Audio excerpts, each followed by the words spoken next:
Krishna Prabhuji and Mataji, welcome to the virtual Vrindavan Yatra. Jai Radhe, Jai Krishna, Jai Vrindavan, Shri Govind Gopinath Madan Mohan, Shyam Kund, Radha Kund, Giri Govardhan, जहां सब लीला कैला श्री नंद नंदन। ऐसी प्यारी जगह पर आज international society for Krishna consciousness आपको लेकर के जाने वाला है, जिसका नाम है वृंदावन यात्रा। देखो हम कितने भाग्यशाली है, हम घर बैठे आपको वृंदावन, आप हम सब लोग वृंदावन घूमने वाले हैं। If you are ready for Vrindavan Yatra, I want to see that. I am excited on the comment box. Just go on the comment box and I want to see I am ready. Go there and hit the button. I am ready.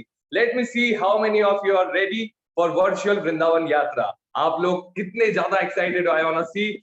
Soumya Prakash Pathak ji is there. Manoj Raj Mishra ji is there. You are ready. Mahek ji is there. I am ready.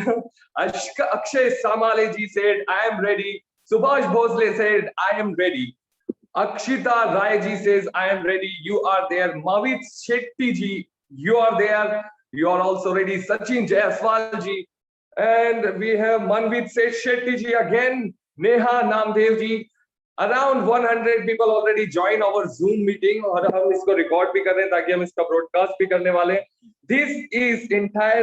This virtual yatra is organized by ISKCON Jain, dedicated to founder Acharya, His Divine Grace, A.C. Bhaktivedanta Swami Srila Prabhupada.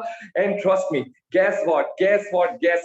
आपको ना सिर्फ हम वृंदावन यात्रा घुमाने वाले हैं, बल्कि हम कोशिश करेंगे कि यहाँ पर यदि जो लोग भी, 2 लोग, are you ready for this? ये एक सरप्राइज होने वाला है। 2 लोग जो भी 2 दिन तक, जितने भी लोग ये 2 दिन की वर्चुअल यात्रा अटेंड करेंगे, उनके डोर स्टेप पे हम भेजने वाले हैं एक बहुत ही अच्छा गिफ्ट, जो कि आपके घर तक आएगा। हो सकता है इसमें हम प्रसाद भी डाल दें तो आपके वहां तक पहुंच जाए, घरों तक पहुंच जाए। So this is gonna be yours. So come on, go on the comment box and say Hare Krishna on the comment box. Comment box में जाइए और बोलिए Hare Krishna if you are ready. So many admission is there. Okay. Harshit Dharmik ji says Hare Krishna. Pushti ji says Hare Krishna. Ritika Rughani ji is there. Sushant Das ji is there. Sanjana Kambli ji is there. Hare Krishna. Arindam Das ji is there. Hare Krishna to all of you. And come on everyone, come on. First of all, I want to show you one video of introduction about this yatra. So come on, admin Mahoday, hit this introduction video. और उसके बाद में मैं आपको बताऊंगा कि इस पूरी वृंदावन यात्रा को जो होस्ट करने वाले, जो इस पूरी वृंदावन यात्रा के बारे में बताने वाले, कितने इंटेलिजेंट है। You're gonna love his voice, his passion, because he's my elder brother, he's my god brother, he's my everything. So come on, let's hit the video on the screen और उसके बाद में मैं इंट्रोडक्शन करूंगा जो आपको ये पूरी वृंदावन यात्रा घुमाने वाले हैं।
Wow, wow, wow. Come on everyone, come on everyone. I want to see if you are excited. इतना प्यारा प्लेस। और अब हम जब उतना कितना मजा आएगा, अभी तो हमने केवल हाईलाइट देखी, जब हम इसके अंदर एक एक करके आपको लेकर के जाएंगे तो कितना मजा आएगा।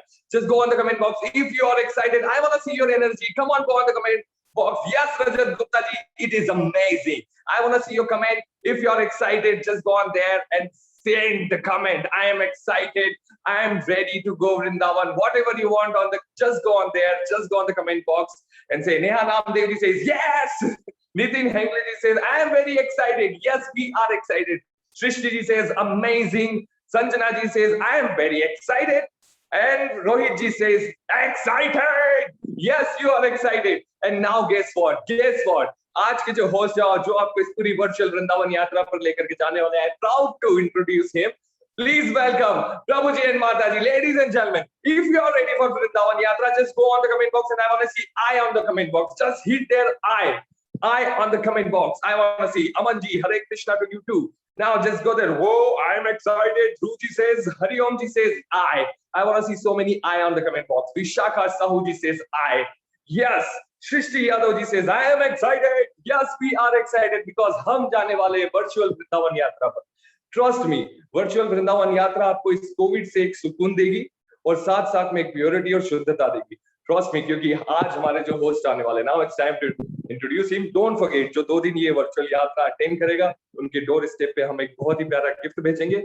और जो सबसे ज्यादा एक्टिवली पार्टिसिपेट करेगा, जो सबसे ज्यादा कमेंट्स करेगा, मैं उसको एक स्पेशल प्राइज दूंगा शो के एंड में. So don't forget to attend this yatra attentively, क्योंकि वृंदावन यात्रा बहुत ही शुद्ध हार्ट से अटेंड करना चाहिए.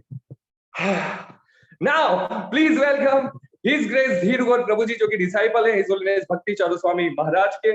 By profession, he was a chartered accountant before dedicated full time to preaching the glories of Sanatan Dharma. He is dedicatedly following teachings of Sanatan Dharma through the International Society for Krishna Consciousness ISKCON from last 15 years, since 2006, currently serving in ISKCON Ujjain Temple as co-president, traveling, preaching in many people across Madhya Pradesh. So ladies and gentlemen, Prabhuji and Mataji, go on the comment box. I want to see so many Hari Bol for Prabhuji. And please welcome the legend, the fireball of ISKCON, His Grace Dhirugod Prabhuji. Where is the music? Anyway.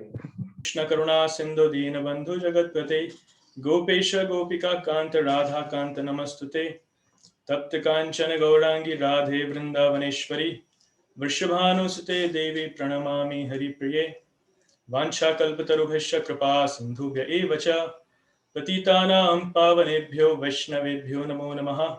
Jai Shri Krishna Chaitanya Prabhu Nityananda Shri Advaita Gadadhar Shivasadi Gaura Bhakta Vrinda. Hare Krishna Krishna Krishna Hare Hare Hare Ram Ram Ram Hare Hare. हरे कृष्णा. तो हम आप सबका स्वागत करते हैं ISKCON Ujjain द्वारा आयोजित इस वृंदावन की वर्चुअल यात्रा में.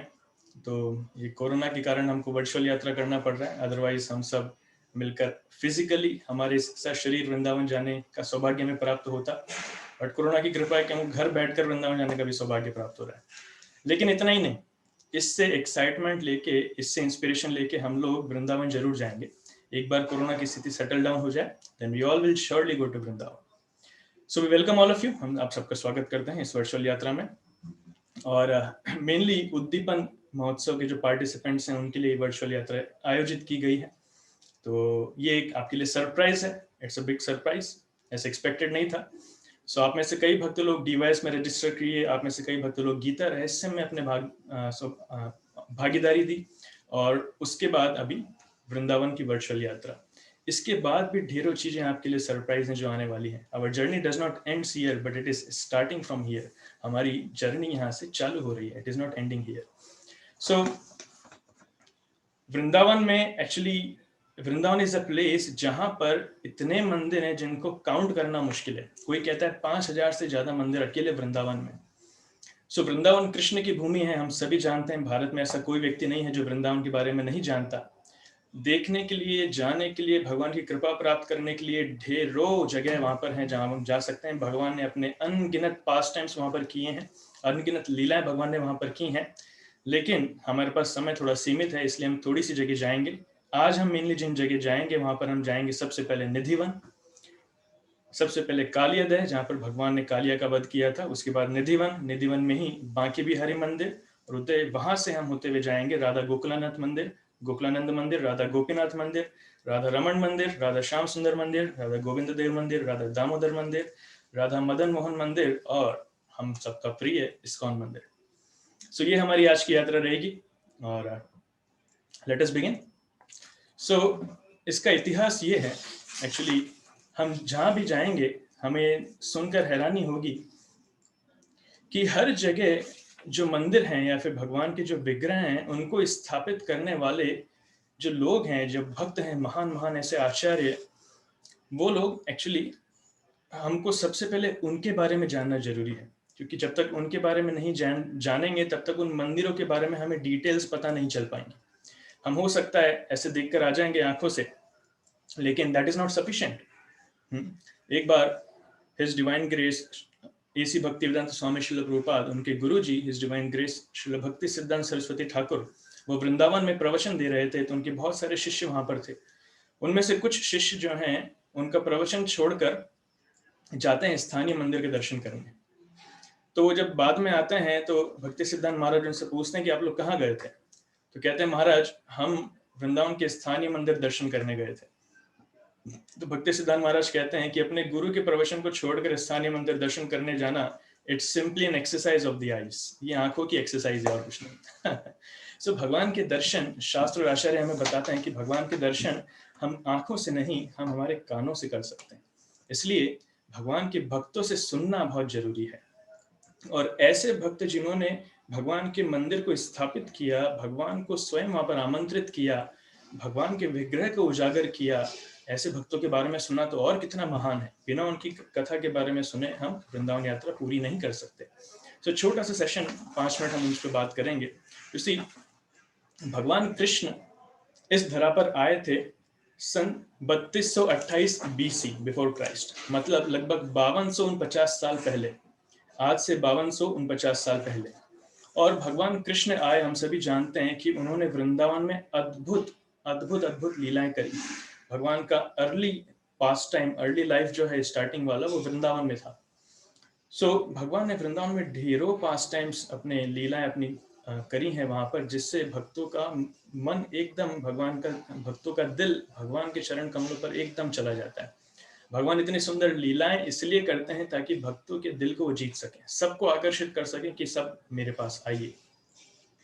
सो भगवान ने ऐसे अपने ढेरों पास टाइम्स किए, अपने भक्तों को मोहित किया, और वो सारी चीजें हम अभी भी सुनते हैं, पढ़ते हैं, आ रही हैं श्रीमद् भागवतम जैसे ग्रंथों में, अलग अलग ग्रंथों में, पुराणों में। भगवान अपनी लीलाएं करके यहाँ से चले गए। उसके बाद भगवान के ग्रेट ग्रैंडसन, मतलब भगवान के पोते के भी बेटे, जिनका नाम था वज्रनाभ, उन्होंने लगभग 5100 साल पहले भगवान कृष्ण के पूरे भारत में मंदिर अलग अलग जगह स्थापित करना चालू किए। He started establishing many temples across India of Lord Krishna, जिसमें से वृंदावन एक प्रमुख स्थान था। वज्रनाभ ने बहुत सारे विग्रह बनवाए भगवान के।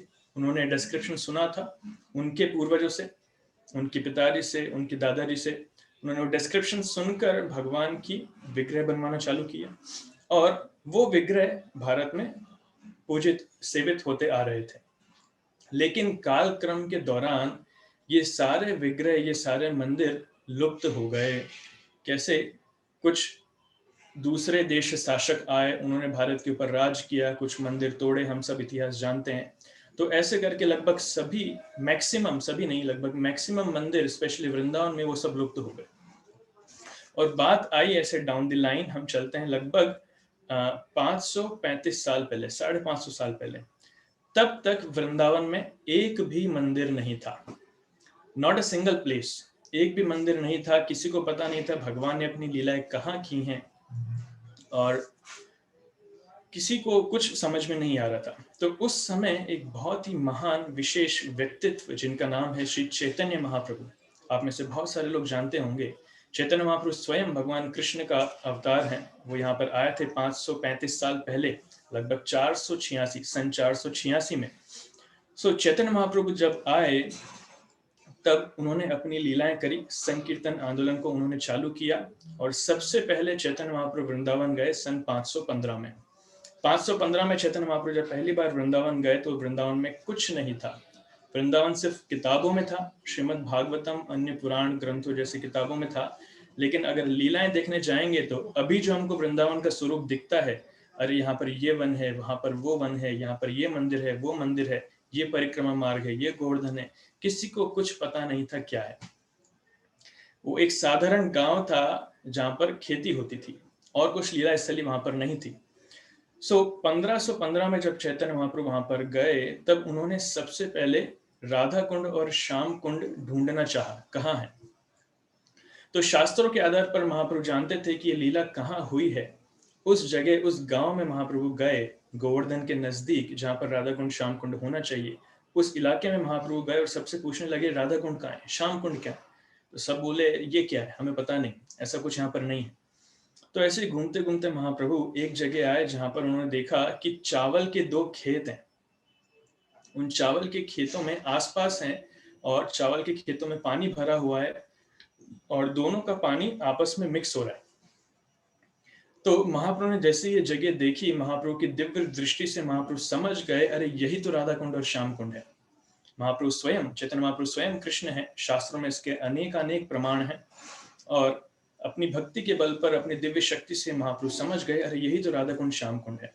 तो इमीडिएटली महाप्रभु उस समय उस चावल के खेत जो वाकई में राधा कुंड श्याम कुंड थे, महाप्रभु उसी चावल के खेत में नहाते हैं, राधा कुंड श्याम कुंड में, और वहां से दिव्य प्रेमोन्माद को महाप्रभु प्राप्त करते हैं। और उसके बाद महाप्रभु अपने शिष्यों को बोलते हैं कि इसको अभी आप खोदो और इसको एक अच्छा सा स्वरूप दो, राधा कुंड श्याम कुंड का।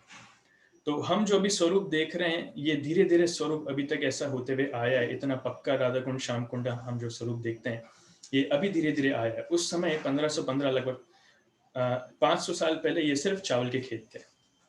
फिर महाप्रभु लगभग 2 महीने वृंदावन में रुके और वहां से वापस गए महाप्रभु बंगाल में। महाप्रभु वेस्ट बंगाल में अवतरित हुए थे, मायापुर नाम की जगह, नदिया में, और वहां पर महाप्रभु गए। और महाप्रभु ने, उनके अनेक शिष्य थे, जिसमें से मुख्य शिष्य थे 6 गोस्वामी। ये 6 गोस्वामी, जिनके नाम थे रूप गोस्वामी, सनातन गोस्वामी, और इनके फॉलोइंग में 4 गोस्वामी और हैं। हम मंदिर की जब लीलाएं चर्चा करेंगे तब उसमें डिटेल्स में बात करेंगे। मुख्य थे रूप और सनातन। ये रूप और सनातन नवाब हुसैन शाह की गवर्नमेंट में प्राइम मिनिस्टर और फाइनेंस मिनिस्टर थे। अमेजिंगली इंटेलिजेंट, बहुत बुद्धिमान, 7 भाषाएं उनको आती हैं, दुनिया का सारा ज्ञान उनको है, इतने बुद्धिमान है कि पूरा का पूरा देश को चला सकते हैं, पूरा का पूरा विश्व को चला सकते हैं, इतने बुद्धिमान। तो ये लोग महाप्रभु के आंदोलन में जुड़े और महाप्रभु के शिष्य बने। महाप्रभु ने इन 6 गोस्वामियों को ये दायित्व दिया कि आपकी एक ही सेवा है कि आप वृंदावन में जाइए, और वृंदावन में भगवान कृष्ण की जितनी लीला स्थली है वो अभी सारी लुप्त हो चुकी हैं। आपको उन सारी लीला स्थली को उजागर करना है, प्रकट करना है और वहां पर डेवलपमेंट करना है। ये पहली सेवा। और दूसरी सेवा, आपको वैष्णवों के ग्रंथ लिखना है। चैतन्य महाप्रभु गौड़ीय वैष्णव संप्रदाय में अवतरित हुए थे, और तो गौड़ीय वैष्णव संप्रदाय से आपको बहुत सारे ग्रंथ लिखना है। तो ये उनकी प्रमुख सेवा थी। इसलिए हम देखते हैं 15वीं शताब्दी, 16वीं शताब्दी में जितने मंदिर वृंदावन के बड़े बड़े हैं, राधा श्याम सुंदर मंदिर हो, गोकुलानंद हो, गोपीनाथ हो, गोविंद देव हो, दामोदर हो, मदन मोहन हो, कोई भी मंदिर हो, जितने बड़े बड़े मंदिर हम देखते हैं, ये सब महाप्रभु के प्रमुख शिष्य 6 गोस्वामियों ने स्थापित किए। भगवान के जो विग्रह वज्रनाभ ने स्थापित किए थे, वो बहुत सारे विग्रह इन 6 गोस्वामियों को भगवान ने खुद ने हृदय में आकर उनको प्रेरणा दी, बताया कि मैं कहाँ पर हूँ। वहां से उन्होंने वो सारी चीजें निकाली और स्थापित करी। ढेरों हम लीला इसमें चर्चा करेंगे। सो बेसिकली हम लोग ऋणी हैं 6 गोस्वामियों के, हम लोग ऋणी हैं चैतन्य महाप्रभु के, कि उनकी कृपा से आज हम वृंदावन के दर्शन कर पा रहे हैं। अगर चैतन्य महाप्रभु नहीं होते, अगर 6 गोस्वामी नहीं होते, तो हम वृंदावन दर्शन नहीं कर पाते। वृंदावन सिर्फ किताबों में ही होता और हम किताबों से ही वृंदावन के दर्शन कर पाते हैं। तो आइए चैतन्य महाप्रभु को हम प्रणाम करते हैं। चैतन्य महाप्रभु का एक बहुत सुंदर प्रणाम मंत्र है जो मेरे साथ आप बोल सकते हैं। नमो महावदन्याय कृष्ण प्रेम प्रदायते कृष्णाय कृष्ण चैतन्य नाम्ने गौरत्विषे नमः। सो ये चैतन्य महाप्रभु का प्रणाम मंत्र है, जिसमें बता रहे हैं कि चैतन्य महाप्रभु इतने कृपालु हैं कि वो बद्ध जीवों को सबसे मूल्यवान चीज कृष्ण प्रेम प्रदान कर रहे हैं। सो इस बैकग्राउंड के साथ हम स्टार्ट करते हैं। आप ध्यान रखिएगा, ये गोस्वामी हैं, ये महाप्रभु हैं, जिनकी कृपा से हम सारे मंदिर, सारे विग्रह के दर्शन आज कर पा रहे हैं। तो चलिए हमारी यात्रा को हम सबसे पहले आगे बढ़ाते हैं। हम चलते हैं भगवान कृष्ण की बाल्य लीला में से एक जो लीला वहां पर हुई थी, कालिया दह।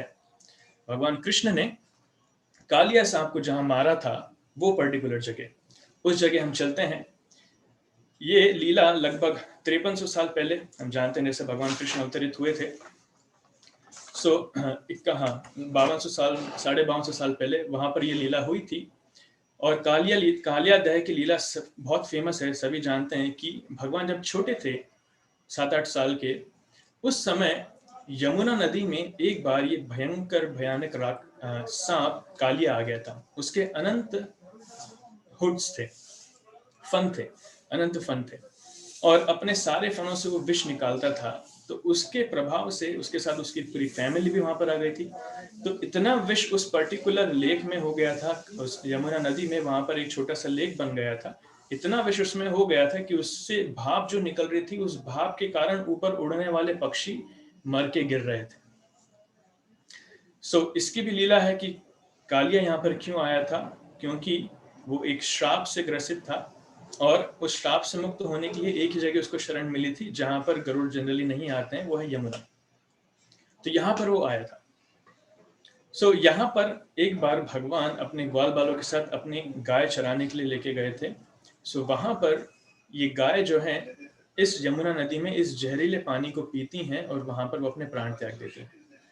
और अपनी गाय को देखकर ग्वाल बाल जब वहां पर जाते हैं, तो जहर के बल से वो लोग भी लगभग बेहोश होने लगते हैं। उनमें से बहुत सारे लोग प्राण त्याग देते हैं। सो भगवान कृष्ण जब ये देखते हैं तो उनसे सहन नहीं होता है, और वो सोचते हैं कि अब तो कालियों को सबक सिखाना पड़ेगा।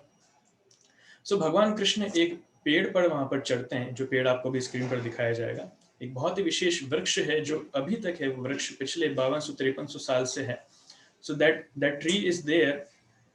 सो भगवान उस पेड़ पर चढ़े, उसकी एक टहनी पर चढ़े, और वहां से उन्होंने नदी में जंप मारा। He jumped onto the river. सो कहते हैं भक्त लोग कि उस जहर के कारण आसपास के जितने पेड़ थे वो सब जल के खत्म हो गए थे, वो सब मर गए थे। लेकिन ये पर्टिकुलर पेड़ जिस पर भगवान चढ़े थे, क्योंकि इसने भगवान के चरण कमलों का स्पर्श प्राप्त किया, ये पेड़ जीवित रहा, अभी भी जीवित है। ये हमारा सौभाग्य है कि हम अभी भी इस पेड़ के दर्शन कर सकते हैं। आई डोंट नो 40-50 या 100 साल बाद क्या होगा, लेकिन अभी तक हम इस पेड़ के दर्शन कर सकते हैं। सो इस पेड़ पर भगवान चढ़कर उन्होंने नदी में जंप किया, और नदी में जंप करके कालिया के साथ वो लड़ने लगे। अब इसकी लीला आपने बहुत जगह पढ़ी होगी, सुनी होगी। कालिया के साथ युद्ध का अमेजिंग वर्णन वहां पर आता है। भगवान एक्चुअली ही वाज प्लेइंग, खेल रहे थे एक प्रकार से कालिया के साथ। सो भगवान को खेलना बहुत पसंद है, ग्वाल बालों के साथ खेलना, गायों के साथ खेलना, अलग अलग जानवरों के साथ खेलना, बंदरों के साथ खेलना। तो जो खेल, ये पेड़ है, ये वही डाली है जिसके ऊपर भगवान चढ़े थे, और यहाँ से उन्होंने नदी में जंप किया था। सो अभी एक्चुअली नदी उस समय इस पेड़ के नजदीक ही थी, लेकिन क्योंकि 5200-5300 साल निकल चुके हैं, तो इसलिए नदी यहाँ से थोड़ी सी दूर चली गई, लगभग आधा किलोमीटर दूर। पर पहले नदी इधर ही बहती थी, तो यहाँ पर भगवान चढ़ के इस पे जंप किए थे। सो भगवान को खेलना पसंद है, तो सभी छोटे छोटे खिलौनों के साथ खेलते हैं, लेकिन भगवान भी अगर छोटे खिलौनों के साथ खेलेंगे तो भगवान किसके। इसलिए उनका एक खिलौना बहुत ही बड़ा हुआ, वो कालिया सांप हुआ, जिसके अनंत शेष, अनंत फन थे। सो भगवान उस सांप के साथ खेलने लगे। सो बहुत देर तक खेल रहे हैं, मस्ती कर रहे हैं, इधर उधर तैर रहे हैं, पूंछ पकड़ के इधर जा रहे हैं, उधर जा रहे हैं। सो ये सब देख के वृंदावन वासी थोड़ा चिंतित हो रहे हैं, अरे चल क्या रहा है, व्हाट इज हैपनिंग। तो एक बार क्या हुआ इसी बीच में कि कालिया ने कृष्ण को अपने फनों से पकड़ लिया, और सांप जो कुंडली मारता है, ऐसे उसने अपनी कुंडली में कृष्ण को दबा लिया। और कृष्ण जो है एकदम उस हालत में हाल बेहाल हो रहे हैं, और उनकी इस हालत को देखकर सारे वृंदावन वासियों की, मान लीजिए एक प्रकार से, जान उनके गले तक आ गई, उनकी प्राण वायु उनके गले तक आ गई है, बस अभी प्राण निकले, अभी प्राण निकले, ऐसी कंडीशन वहां पर हो रही थी। सो ये सीन लगभग 2 घंटे तक चला। 2 घंटे तक भगवान वहां पर कालिया के साथ ऐसी लीला करते रहे, और सारे वृंदावन वासियों को प्राण, एक्चुअली वृंदावन वासियों के लिए जीवन ही कृष्ण स्वयं है। कृष्ण को छोड़कर वो जी नहीं सकते थे। Their life was Krishna. जैसे हमारे प्राण अन्न में है, इसलिए हमको बोला जाता है अन्नगत प्राण, लेकिन वृंदावन वासियों के प्राण कृष्ण में है, इसलिए उनको बोला जाता है कृष्णगत प्राण। अगर कृष्ण को देखे नहीं, कृष्ण के बारे में सुने नहीं, कृष्ण की लीलाओं के दर्शन न करें, कृष्ण के अद्भुत रूप का दर्शन न करें, तो वो जीवित नहीं रह सकते। सो जब कृष्ण को ऐसी हालत में देख रहे हैं, इतने भयंकर सांप ने कृष्ण को पकड़ रखा है, और ये कृष्ण छोटा सा बालक, 7 साल 8 साल का बालक, कैसे? सो नंद महाराज और यशोदा तो लगभग बेहोशी हो गए, प्रैक्टिकली बेहोश हो गए। बलराम जी वहां पर खड़े थे। नंद महाराज को लग रहा था कि मैं चले जाऊं अभी बचाने, बलराम जी ने रोक लिया। सब बेहोशी की हालत में सिर्फ बलराम जी वहां पर खड़े होकर हंस रहे थे क्योंकि उन्हें पता है भगवान खेल रहे हैं। So Balram was laughing and Krishna was playing, और सारे वृंदावन वासी उनकी हालत टाइट हो रही है। तो 2 घंटे तक ऐसा सीन चला। फिर भगवान ने देखा बहुत हो गया, नाउ इट्स द टाइम, अभी थोड़ा गेम चेंज करना पड़ेगा। सो भगवान उनकी ग्रिप को, कालिया की ग्रिप को लूज करते हैं और जंप मार के कालिया के फन पर चढ़ जाते हैं और पूंछ को कालिया की पकड़ लेते हैं। जैसा आपको फोटो में दिख रहा है, Krishna captures the tale of the Kaliya. और जैसे ही कालिया एक फन लाता था भगवान को डसने के लिए, भगवान जंप करके उस फन पे चढ़ जाते थे। फिर इधर से दूसरा फन आया, भगवान जंप करके इस पे चढ़ जाए, फिर इधर से तीसरा फन आया, भगवान जंप करके चढ़ जाए। सो ये पूरा सीन ऐसा लग रहा था, कालिया प्रयास कर रहा था, भगवान जंप करके उसके फन पे चढ़ देते। और जब भगवान जंप करें, सो भगवान अनंत कोटि ब्रह्मांड भगवान के अंदर है। सो सारा का सारा बल कालिया के फन पे पड़ रहा था। तो कालिया को इतना हैवी लग रहा था कि जैसे कृष्ण का पैर पड़ता था, उसके मुंह से खून निकलता था, उसका सारा जहर उसमें निकलता था। सो ये पूरा सीन इतना फास्ट चल रहा था कि लोगों को लग रहा था कृष्ण डांस कर रहे हैं कृष्ण इज डांसिंग ऑन कालिया's hooves। सो लोग डांस करते हैं, जैसे हिंदी में कहावत है ना, नाच ना जाने और आंगन टेढ़ा। कई बार लोगों को डांस करना नहीं आता तो लोग ब्लेम करते हैं, अरे आंगन टेढ़ा इसलिए मैं नाच नहीं पा रहा। But Krishna is such a wonderful dancer. कितने इतने एक्सपर्ट हैं, कृष्ण का नाम भी है नटराज। सो कृष्ण इतने एक्सपर्ट हैं कि वो सांप की फनों पर डांस कर रहे हैं। अभी सांप का शरीर वैसे ही बहुत मुलायम होता है, बहुत फिसलने वाला होता है, लेकिन फिर भी भगवान उसके हुड्स पर डांस कर रहे हैं। And it's such a beautiful sight, such a beautiful sight. सारे वृंदावनवासी जब देखते हैं Krishna is dancing like this और भगवान कालिया के साथ ऐसे लीला कर रहे हैं, सबके प्राण वापस आते हैं और सब कृष्ण को एनकरेज करते हैं, वंडरफुल कृष्णा, जय, वेरी गुड, लगे रहो, ऑल दैट। सो इस प्रकार से कालिया के सारे फनों को भगवान पूरा ध्वंस कर देते हैं।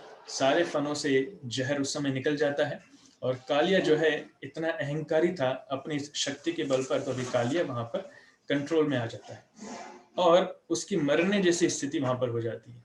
तब कालिया की पत्नियां वहां पर आती हैं और भगवान से प्रार्थनाएं करती हैं, बहुत सुंदर प्रार्थनाएं। ये प्रार्थनाएं श्रीमद् भागवतम में वर्णित है, आप लोग पढ़ सकते हैं। सो उनकी प्रार्थनाओं को सुनकर भगवान संतुष्ट होते हैं और भगवान कालिया को छोड़ देते हैं, ही लीव्स। लेकिन साथ ही साथ आदेश देते हैं कि यहाँ से चले जाओ और कभी लौटकर यहाँ पर मत आना, नेवर एवर कम बैक। तो ये पर्टिकुलर स्थान है कालियादेह उसको बोलते हैं, जहाँ पर भगवान ने अपनी ये महत्वपूर्ण लीला करी थी।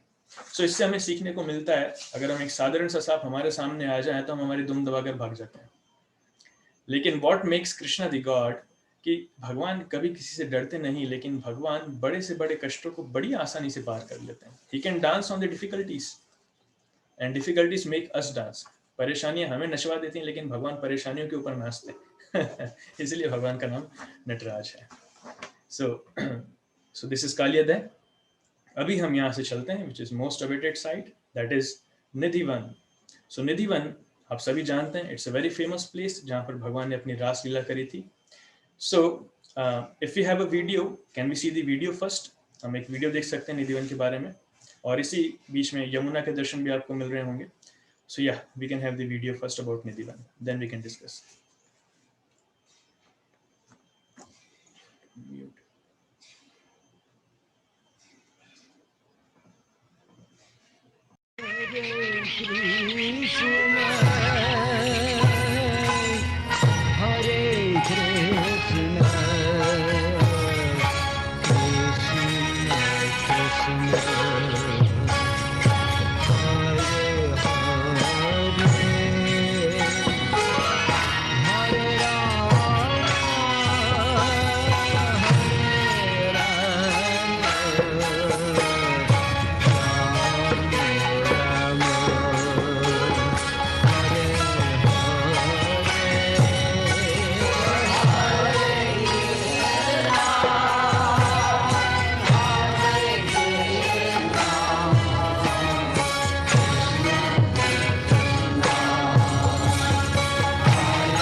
सो ये एक बहुत सुंदर वीडियो था निधिवन के ऊपर।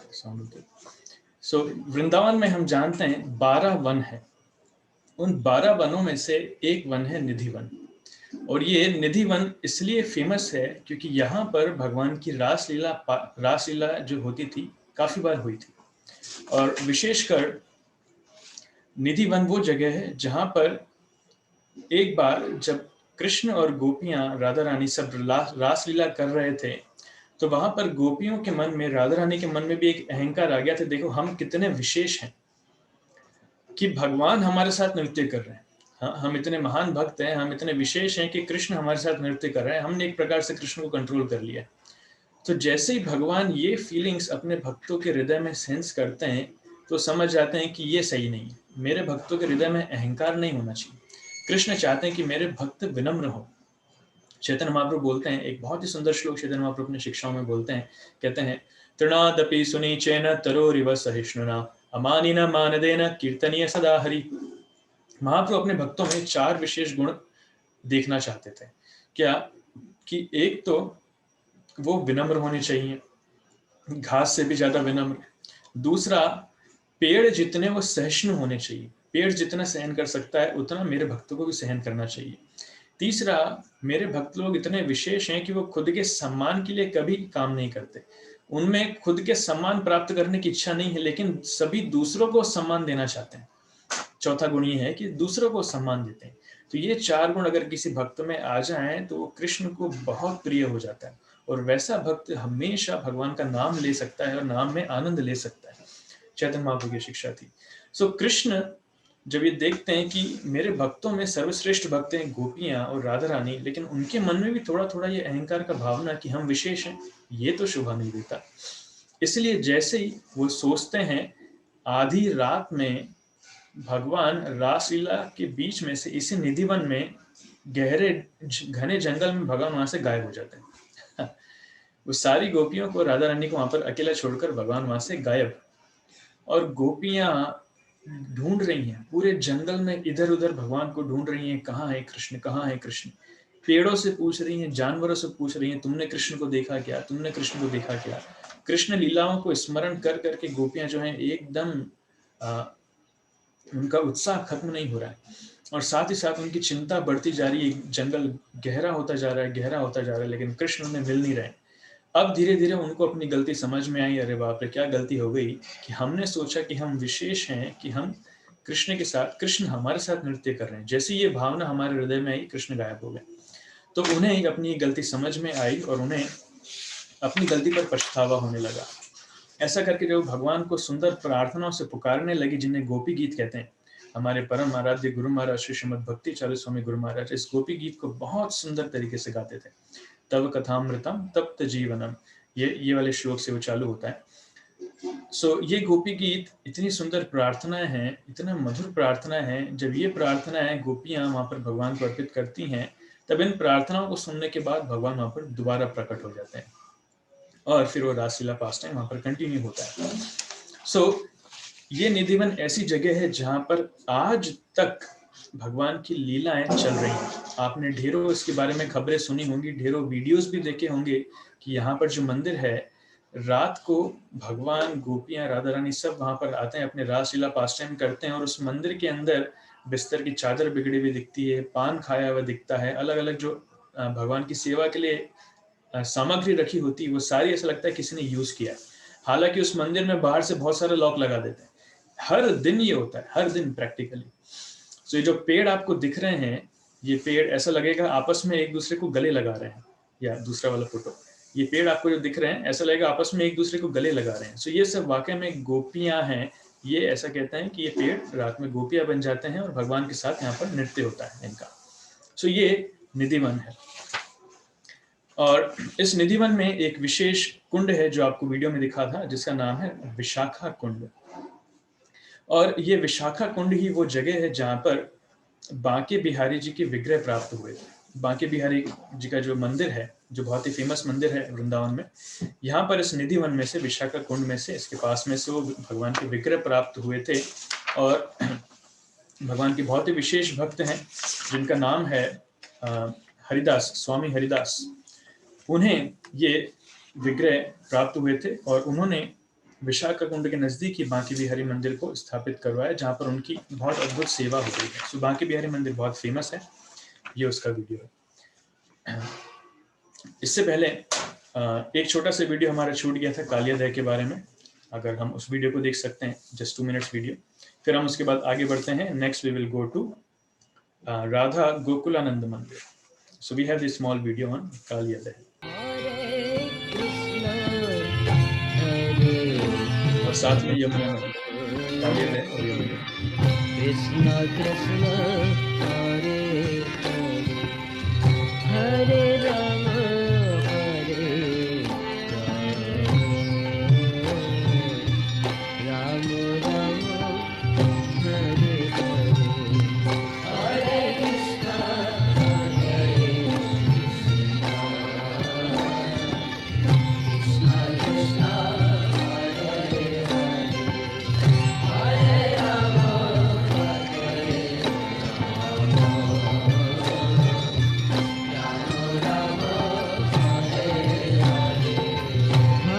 कृष्ण कृष्ण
हरे कृष्ण। सो कालिया दह की जय। अभी हम चलते हैं जय राधा गोकुलानंद, राधा गोकुलानंद राधे। सो आप सबका स्वागत है श्री श्री राधा गोकुलानंद मंदिर में। सो ये भगवान राधा गोकुलानंद का मंदिर है और वृंदावन में 7 प्रमुख मंदिर हैं जो गोस्वामी ने एस्टेब्लिश किए थे वृंदावन यात्रा में आपको ये सारे मंदिर दिखेंगे। सो उनमें से एक सबसे प्रमुख मंदिर है, वो है श्री श्री राधा गोकुलानंद मंदिर। सो ये राधा गोकुलानंद मंदिर, इसमें बहुत ही सुंदर विग्रह हैं। ये विग्रह हैं श्री श्री राधा गोकुलानंद जी के। उनके साथ में वहाँ पर हैं गौर निताई। गौर निताई हैं चैतन्य महाप्रभु और नित्यानंद प्रभु, जिन्हें गौरांग और निताई कहा जाता था। हमारे मंदिर में भी हैं, सारे इस्कॉन मंदिर में गौर निताई के विग्रह होते हैं, तो गौर निताई के विग्रह भी वहाँ पर हैं। साथ में राधा विनोद जी के विग्रह वहाँ पर हैं, छोटे से विग्रह आपको दिखे राधा विनोद जी। राधा विजय गोविंद के विग्रह वहाँ पर हैं। और महाप्रभु की बहुत ही फेमस गोवर्धन शिला इस राधा गोकुलानंद मंदिर में है। सो ये सारे विग्रह दर्शन यहाँ पर ऑल्टर में हैं। आप सभी भगवान के दर्शन, बहुत ही सुंदर दर्शन यहाँ पर कर पा रहे हैं राधा गोकुलानंद जी। ये राधा गोकुलानंद मंदिर ये स्थापित किया था लोकनाथ गोस्वामी जी ने। लोकनाथ गोस्वामी महाप्रभु के शिष्यों में से ही एक हैं और आचार्य संप्रदाय में है, एक बहुत ही विशेष आचार्य हैं। हालांकि 6 गोस्वामियों के अंदर वो नहीं है, लेकिन फिर भी 7वें गोस्वामी के नाम से वो फेमस हैं। सो यहाँ पर वो मंदिर है। इसमें से राधा गोकुलानंद मंदिर में लोकनाथ गोस्वामी जी के जो विग्रह थे, पर्सनल विग्रह जो खुद सेवा करते थे जिनकी, वो विग्रह है राधा विनोद। ये राधा विनोद विग्रह हैं जिनकी लोकनाथ गोस्वामी स्वयं सेवा करते थे और जिनसे इंस्पिरेशन लेकर उन्होंने यहाँ पर इस मंदिर में उनको स्थापित किया था। बाद में गोकुलानंद जी के विग्रह यहाँ पर आ गए थे, तो दोनों को मर्ज कर गोकुलानंद और राधा विनोद जी का ये मंदिर यहाँ पर है। और राधा विनोद जी के विग्रह एक्चुअली औरंगजेब ने जब अटैक किया था तो वृंदावन से लेकर उन्हें जयपुर में स्थापित किया गया, इसलिए ओरिजिनल जो विग्रह हैं राधा विनोद जी के और इवन राधा गोकुलानंद जी के भी, वो आपको जयपुर में मिलेंगे। और वहाँ पर वो अभी भी अच्छे से, बहुत पूरी अच्छी तरीके से सेवा पूजा उनकी वहाँ पर हो रही है। ये बहुत ज़्यादा पुरानी बात नहीं है जब ये सारी चीज़ें हुई थी। सो ये राधा गोकुलानंद मंदिर है, इसके दर्शन, if you have some photos you can see that.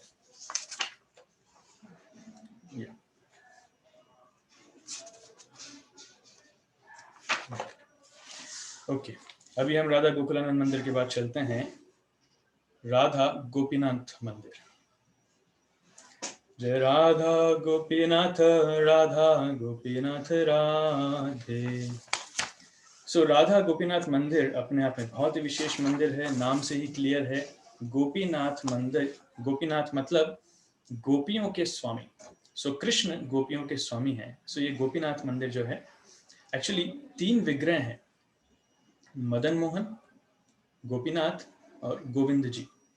सो ये तीनों विग्रह शास्त्रों की हमारी 3 प्रणालियों, 3 पद्धतियों को इंगित करते हैं, संबंध, अभिधेय और प्रयोजन।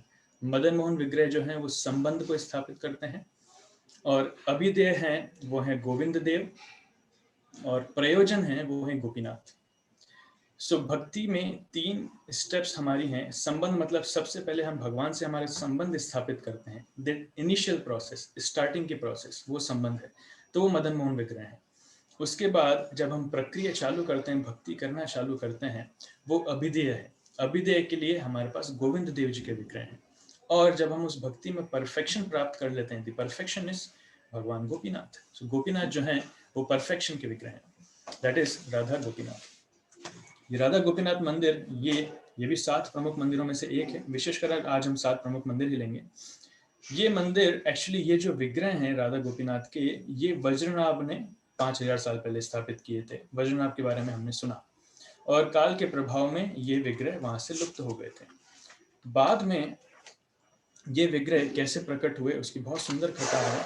भगवान के एक बहुत विशेष भक्त श्री मधु पंडित गोस्वामी, जो गदाधर गोस्वामी के शिष्य थे, उन्होंने ये विग्रह स्थापित किए, उन्हें ये विग्रह प्राप्त हुए, Radha Gopinath. We can have the darshan of Radha Gopinath vigraha. So ये बहुत सुंदर विग्रह है राधा गोपीनाथ जी के।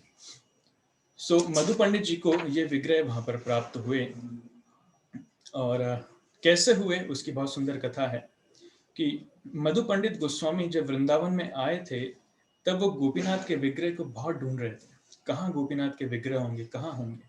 पूरे वृंदावन में वो घूम रहे थे, अलग अलग जगह गोपीनाथ के विग्रह को ढूंढने का प्रयास कर रहे थे, लेकिन गोपीनाथ उन्हें नहीं मिल रहे थे, कहीं नहीं मिल रहे थे। तो जब ऐसे उनकी आशाएं कम होने लगी, ये आपके सामने पिक्चर है मधु पंडित जी का। सो वो ऐसे उनकी जब आशाएं थोड़ी कम होने लगी तो उन्हें बहुत सौरो या फिर दुख होने लगा। उस दुख में उन्होंने क्या किया, खाना पीना छोड़ दिया और वंशी वट पर वो बैठकर रोते रहे, रोने लगे, सिर्फ रो रहे थे। He was crying and crying and crying। और उस समय बारिश का सीजन वहां पर चल रहा था। तो बारिश के सीजन में क्या हुआ, कुछ ही दिनों में वहां पर भयंकर बाढ़ आ गई। उस इलाके में एक बहुत भयंकर बाढ़ आ गई और सारी चीजें वहां पर बहने लगी। और जहां पर उधर उस इलाके में जहां पर मधु पंडित थे, वहां पर एक बहुत बड़ा बरगद का वृक्ष हुआ करता था। तो उस बाढ़ के कारण वो बरगद का वृक्ष जो है वो बहकर गिर गया, वो चला गया। और फिर जैसे ही बाढ़ कम हुई, पानी जाने लगा, तो देखा उस बरगद के वृक्ष की जगह बहुत बड़ा गड्ढा हो गया है और वहां पर गोपीनाथ का विग्रह आधा दिख रहा है। सो ये जो बाढ़ है वाकई में भगवान गोपीनाथ के द्वारा भेजी गई थी, मधु पंडित प्रभु की इच्छाओं को देखते हुए कि मेरा भक्त मुझे ढूंढना चाहता है। तो भगवान ने इतने बड़े बरगद के पेड़ को गिरा दिया बाढ़ से। We can never imagine. नहीं तो कौन सोच सकता था कि बरगद के पेड़ के नीचे गोपीनाथ का विग्रह है। तो भगवान ने वो बरगद का पेड़ वहां से गिरा दिया और वहां से गोपीनाथ का विग्रह प्रकट हुआ। सो मधु पंडित जी को वहां पर वो विग्रह भगवान का मिला। एक्चुअली उनके एक फ्रेंड है, उन्होंने उनको देखा, उनको पता था, उनके फ्रेंड का नाम था परमानंद भट्टाचार्य। तो परमानंद भट्टाचार्य को जब ये विग्रह देखा तो सबसे पहले उन्होंने मधु पंडित को बुलाया और उनको बुलाकर दिखाया। तो मधु पंडित देखकर समझ गए, अरे यही तो गोपीनाथ का विग्रह है, इन्हीं को तो मैं ढूंढ रहा था। तो उनकी खुशी का, उनके आनंद का ठिकाना नहीं रहा। जो इतने समय से भगवान को ढूंढ रहे थे, उनकी हार्दिक इच्छा थी, भगवान ने भी वो इच्छा उनकी प्रकट करी। तो वहां से गोपीनाथ के विग्रह को निकाला गया और उन्हें यहाँ पर इसी वंशीवट में स्थापित किया गया। सो वंशीवट हम जगह जानते हैं जहाँ पर राधा गोपीनाथ जी का ये मंदिर है और बहुत ही अद्भुत मंदिर यहाँ पर है। और इसके साथ में आपको दो चीजें दिख रही होंगी। भगवान के साथ में एक दो डीटीज हैं आसपास में, एक है राधा रानी और एक है अनंग मंजरी। अनंग मंजरी वाकई में राधा रानी की छोटी बहन है और ये आपको दिखेंगी भगवान के लेफ्ट साइड। जनरली भगवान के लेफ्ट साइड राधा रानी दिखती है ना। हमारी तरफ से देखेंगे तो हमें राइट साइड दिखेंगी, लेकिन भगवान के left side actually generally Radha Rani होती है। पर दुनिया में एकमात्र मंदिर है जहां पर अनंग मंजरी भगवान के लेफ्ट साइड है और राधा रानी राइट साइड है। सो जो राइट साइड में विग्रह है वो राधा रानी है और जो लेफ्ट साइड में है वो अनंग मंजरी है।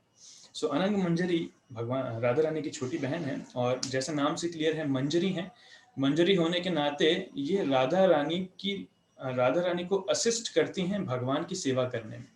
वृंदावन में कभी ये भाव नहीं है, अरे राधा ही क्यों भगवान की तरफ नजदीक जाए, मैं क्यों नहीं, ऐसा भाव नहीं है। हर एक भक्त ये सोचता है कि दूसरा भक्त श्रेष्ठ है, कैसे वो भगवान की सेवा करने में आगे जाए। इसलिए मंजरियां, सखियां, ये जो हैं, ये हमेशा इनको बहुत प्रसन्नता होती है जब राधा और कृष्ण साथ में होते हैं। तो हमेशा राधा कृष्ण को साथ में रखना चाहती हैं। इसलिए राधा रानी की जो सेवाएं हैं कृष्ण के प्रति, उनमें ये मदद करती हैं। तो अनंग मंजरी यहाँ पर है। और भी इसमें डिटेल ढेरों पास टाइम्स हैं, हम उसमें नहीं जाते हैं। और जैसे मैंने बताया, प्रेम का अल्टीमेट परफेक्शन, जो पूर्णता है, वाकई में वो गोपीनाथ के विग्रह में है। गोपीनाथ मतलब गोपियों के स्वामी। तो यहाँ पर भगवान बहुत सुंदर तरीके से हैं, अपनी रास लीला परफॉर्म करते हैं यहाँ पर। और प्रयोजन तत्व भी इन्हें कहा जाता है, जैसे मैंने आपको बताया, संबंध, अभ्युदय और प्रयोजन।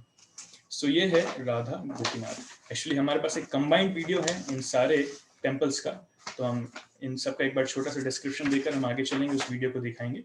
Then will move to next temple. So Gopinath ji के दर्शन करने के बाद अभी हम चलते हैं राधा रमण मंदिर।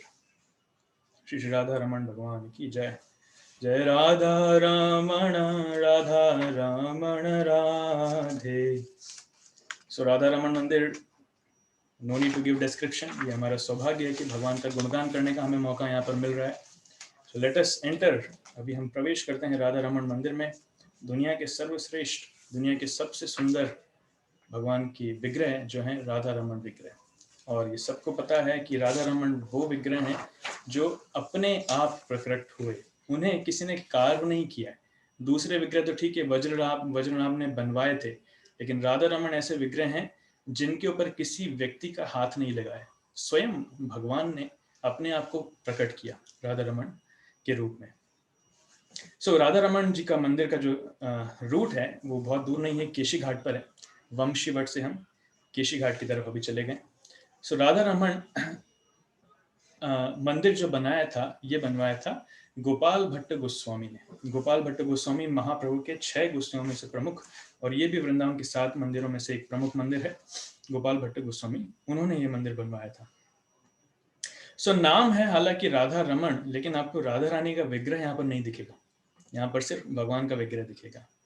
और राधा रानी जो है वो भगवान के लेफ्ट हैंड साइड एक छोटा सा चक्र है जिसे गोमती चक्र कहा जाता है, उस रूप में राधा रानी की पूजा होती है। वाकई में शालिग्राम शिला के साथ गोमती चक्र की ही पूजा होती है। सो आपको यहाँ पर दिख रहा है भगवान के left hand side, go to the previous picture. हाँ, सो ये नेक्स्ट। सो वहां पर ये गोमती चक्र जो है वो राधा रानी को इंगित करता है। सो ये राधा रमन के मंदिर है। इसमें अद्भुत कथा है, अद्भुत कथा। इसी कथा हम पढ़ते हैं। Just a little description, just a little description. ठीक है, डिस्क्रिप्शन से पहले we have a very beautiful 360 degree view of Radha Raman Mandir. So I request the coordinators, आप लोग राधा रमन मंदिर का 360 डिग्री व्यू दिखा सकते हैं या ऑन योर स्क्रीन।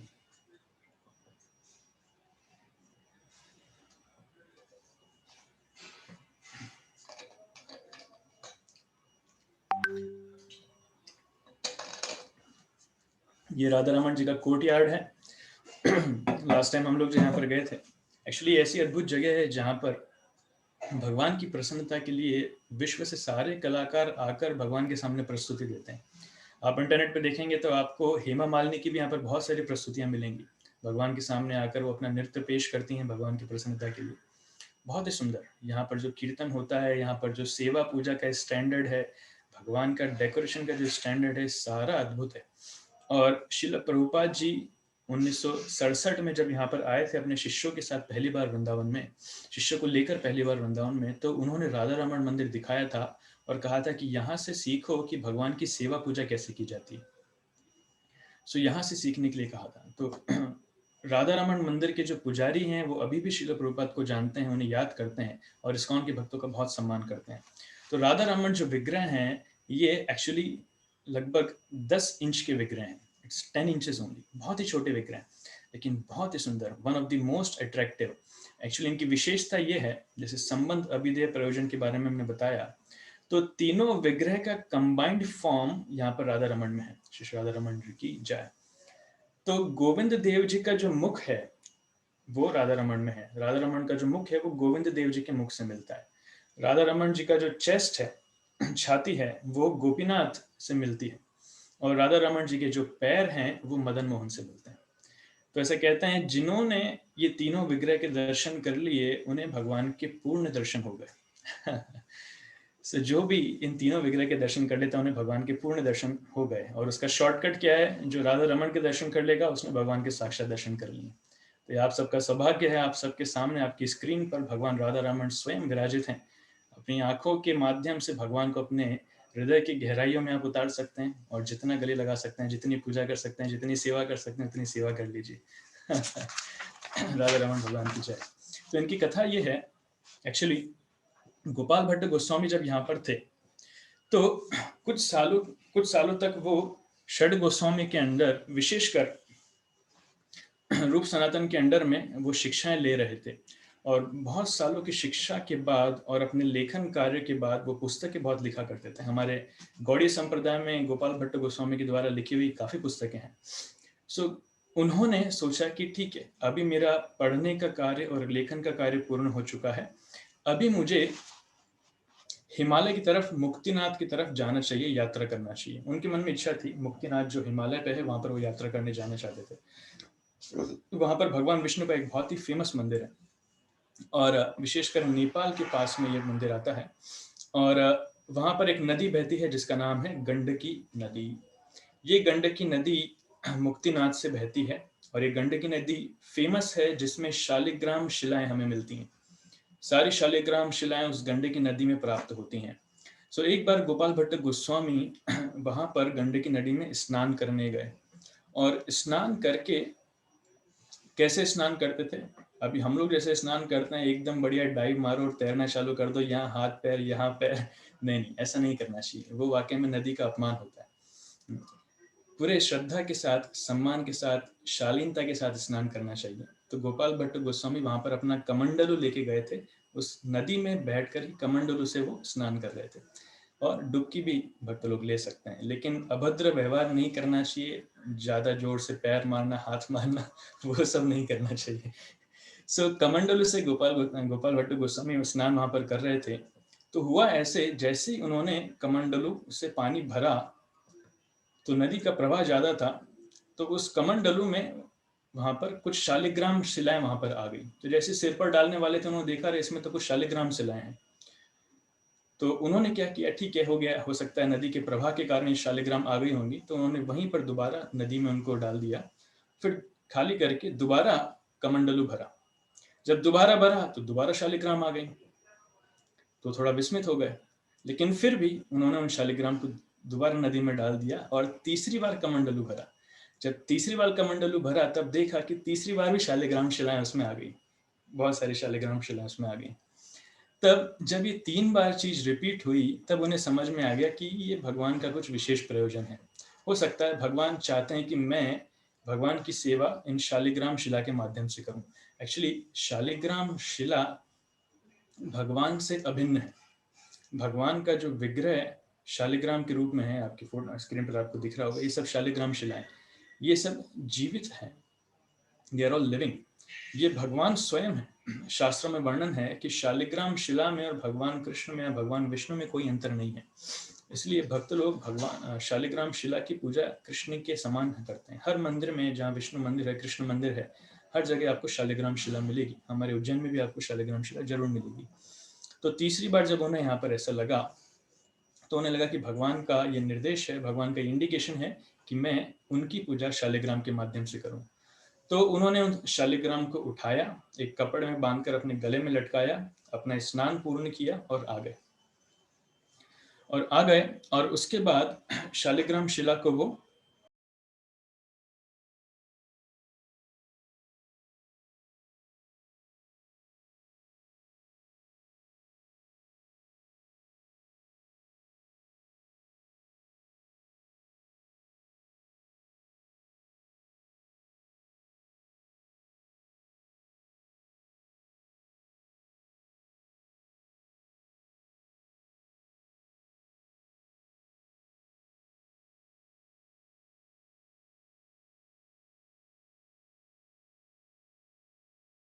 ने देखा, आगे भी देखेंगे, जितने गोस्वामी थे उनके पर्सनली अपने अपने विग्रह थे।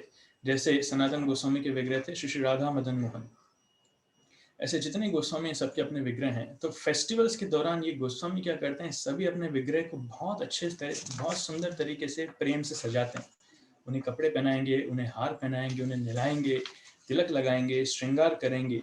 तो ये सारी इच्छाएं देखकर गोपाल भट्ट गोस्वामी के हृदय में भी इच्छा हुई, अरे कितना अच्छा हो पाता कि मैं भी भगवान को सजा पाता, भगवान को निला पाता, श्रृंगार कर पाता।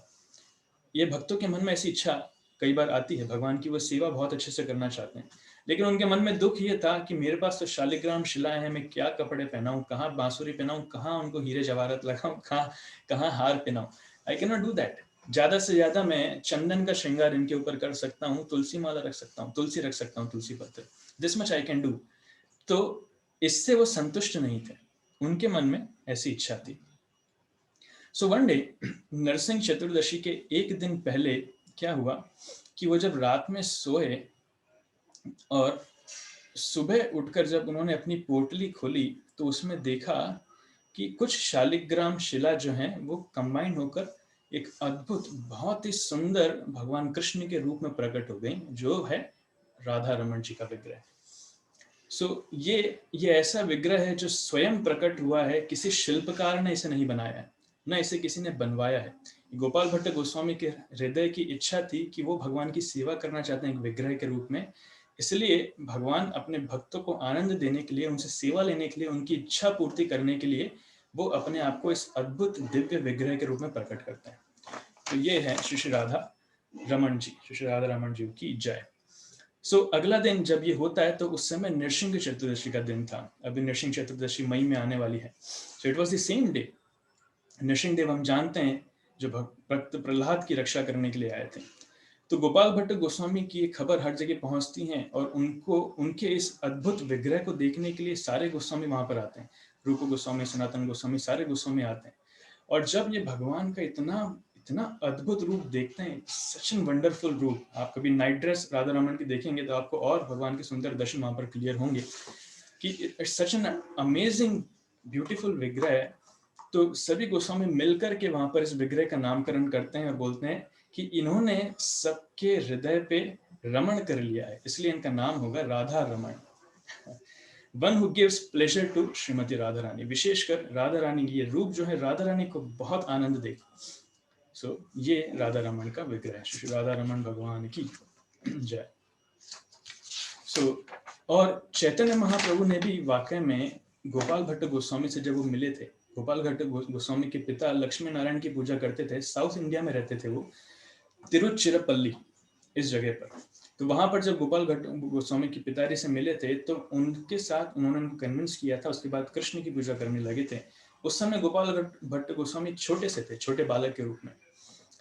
वहां पर गोपाल भट्ट गोस्वामी चैतन्य महाप्रभु से इतने आकर्षित हुए थे कि वो महाप्रभु के साथ में ट्रैवल करना चाहते थे। ये रात के विग्रह का दर्शन, you can see the beauty. Mahaprabhu के साथ में वो ट्रैवल करना चाहते थे, लेकिन महाप्रभु ने उन्हें बोला कि नहीं, आप मेरे साथ नहीं, आप जाइए वृंदावन, आप वृंदावन में जाइएगा, वहां पर रूप और सनातन के साथ में रहकर उनसे सीखिएगा। फिर वहां से आप जाइएगा नेपाल, गंडकी नदी में, वहां पर आपको शालिग्राम शिलाएं मिलेंगी जो स्वयं भगवान कृष्ण का रूप है। वो शालिग्राम लेकर आप वृंदावन में आइएगा और मेरा इंतजार कीजिएगा। तो चैतन्य महाप्रभु ने, उन्होंने जब वो बचपन में छोटे थे तभी आदेश दे दिया था। वहां से वो उनको याद आया। उसके बाद गोपाल भट्ट गोस्वामी यहाँ पर राधा रमन की पूजाएं करते हैं और बाद में राधा रमन के लिए एक बहुत ही सुंदर मंदिर की स्थापना होती है, जिन्हें जयपुर के राजा स्थापित करते हैं। और अभी भी वहां पर वो पेड़ है जहाँ पर गोपाल भट्ट गोस्वामी राधा रमन को रात में बांध के लटका दिया करते थे, या फिर शालिग्राम शिलाओं को लटका दिया करते थे, राधा रमन को तो नहीं। तो उस चिन्हात्मक रूप से एक बक्सा बनाकर अभी भी रात में वहां पर पेड़ पर वो लटका देते हैं। आप लोग कभी राधा रमन मंदिर में जाएंगे तो आपको पेड़ भी मिलेगा और रात में वहां पर वो लटका हुआ बक्सा भी मिलेगा। ये राधा रमन मंदिर की इतिहास है। यहाँ से हम चलते हैं अगले मंदिर में, बहुत ही सुंदर श्याम सुंदर मंदिर। जय राधा श्याम सुंदर, राधा श्याम सुंदर राधे। ये आपके सामने है राधा श्याम सुंदर मंदिर। अभी कोई पूछ सकते हैं प्रभु जी ये जालियां क्यों लगी हैं? ये जालियां बंदरों के कारण लगी हैं। क्योंकि बंदर वहां पे इतने नटखट हैं कि भक्तों को, भगवान को तो आनंद देते हैं, लेकिन कई बार भक्तों का आनंद क्रोध के रूप में प्रकट होता है। इसलिए सेवा पूजा में कोई कष्ट ना हो तो इसलिए जालियां वहां पर लगा दी हैं। राधा श्याम सुंदर मंदिर। राधा श्याम सुंदर मंदिर जैसा नाम से ही क्लियर है, ये श्यामानंद पंडित, उन्होंने ये मंदिर इस्टेब्लिश किया था। तो उनके नाम पर विग्रह का नाम पड़ा श्यामानंद, राधा श्याम सुंदर, सॉरी। तो श्यामानंद पंडित भी एक बहुत ही विशेष आचार्य हमारे वैष्णव संप्रदाय में हुए, गौड़ीय वैष्णव संप्रदाय में। इस मंदिर में हम अंदर प्रवेश करेंगे तो हमें बड़े विग्रह मिलेंगे जो बलदेव विद्याभूषण ने स्थापित किए हैं, और छोटे विग्रह हैं जो श्यामानंद प्रभु ने स्थापित किए हैं, श्यामानंद पंडित ने, जो राधा श्याम सुंदर जी के विग्रह हैं। इनकी भी बहुत सुंदर कहानी है। दोनों बलदेव विद्याभूषण और श्यामानंद प्रभु की बहुत सुंदर कहानी है। मेनली हम लोग डिस्कस करेंगे श्यामानंद प्रभु के बारे में, क्योंकि मुख्य मंदिर, मुख्य विग्रह वहां पर वही हैं। श्यामानंद पंडित एक्चुअली ये बंगाल में थे, और वहां पर चैतन्य महाप्रभु के एक प्रमुख शिष्य थे जिनका नाम था गौड़ीदास पंडित। उन गौड़ीदास पंडित के एक शिष्य थे जिनका नाम था हृदय चैतन्य प्रभु। उन हृदय चैतन्य प्रभु के एक शिष्य हुए उस समय इनका नाम था दुखी। दीक्षा के पहले इनका नाम था दुखी। ये दुखी कैसा नाम है? हाँ, ये दुखी नाम है एक्चुअली। उनकी माता को बहुत सारे संतान हुई थी, लेकिन सारी संतान बचपन में ही मर गई थी, तो उनकी माता बहुत दुखी थी। आखिरी में ये प्रकट हुए थे, तो इसलिए इनका नाम ही दुखी रख दिया था। लेकिन दीक्षा के बाद हृदय चैतन्य प्रभु ने इनका नाम रखा था Krishnadas, if I am not wrong. Just a second.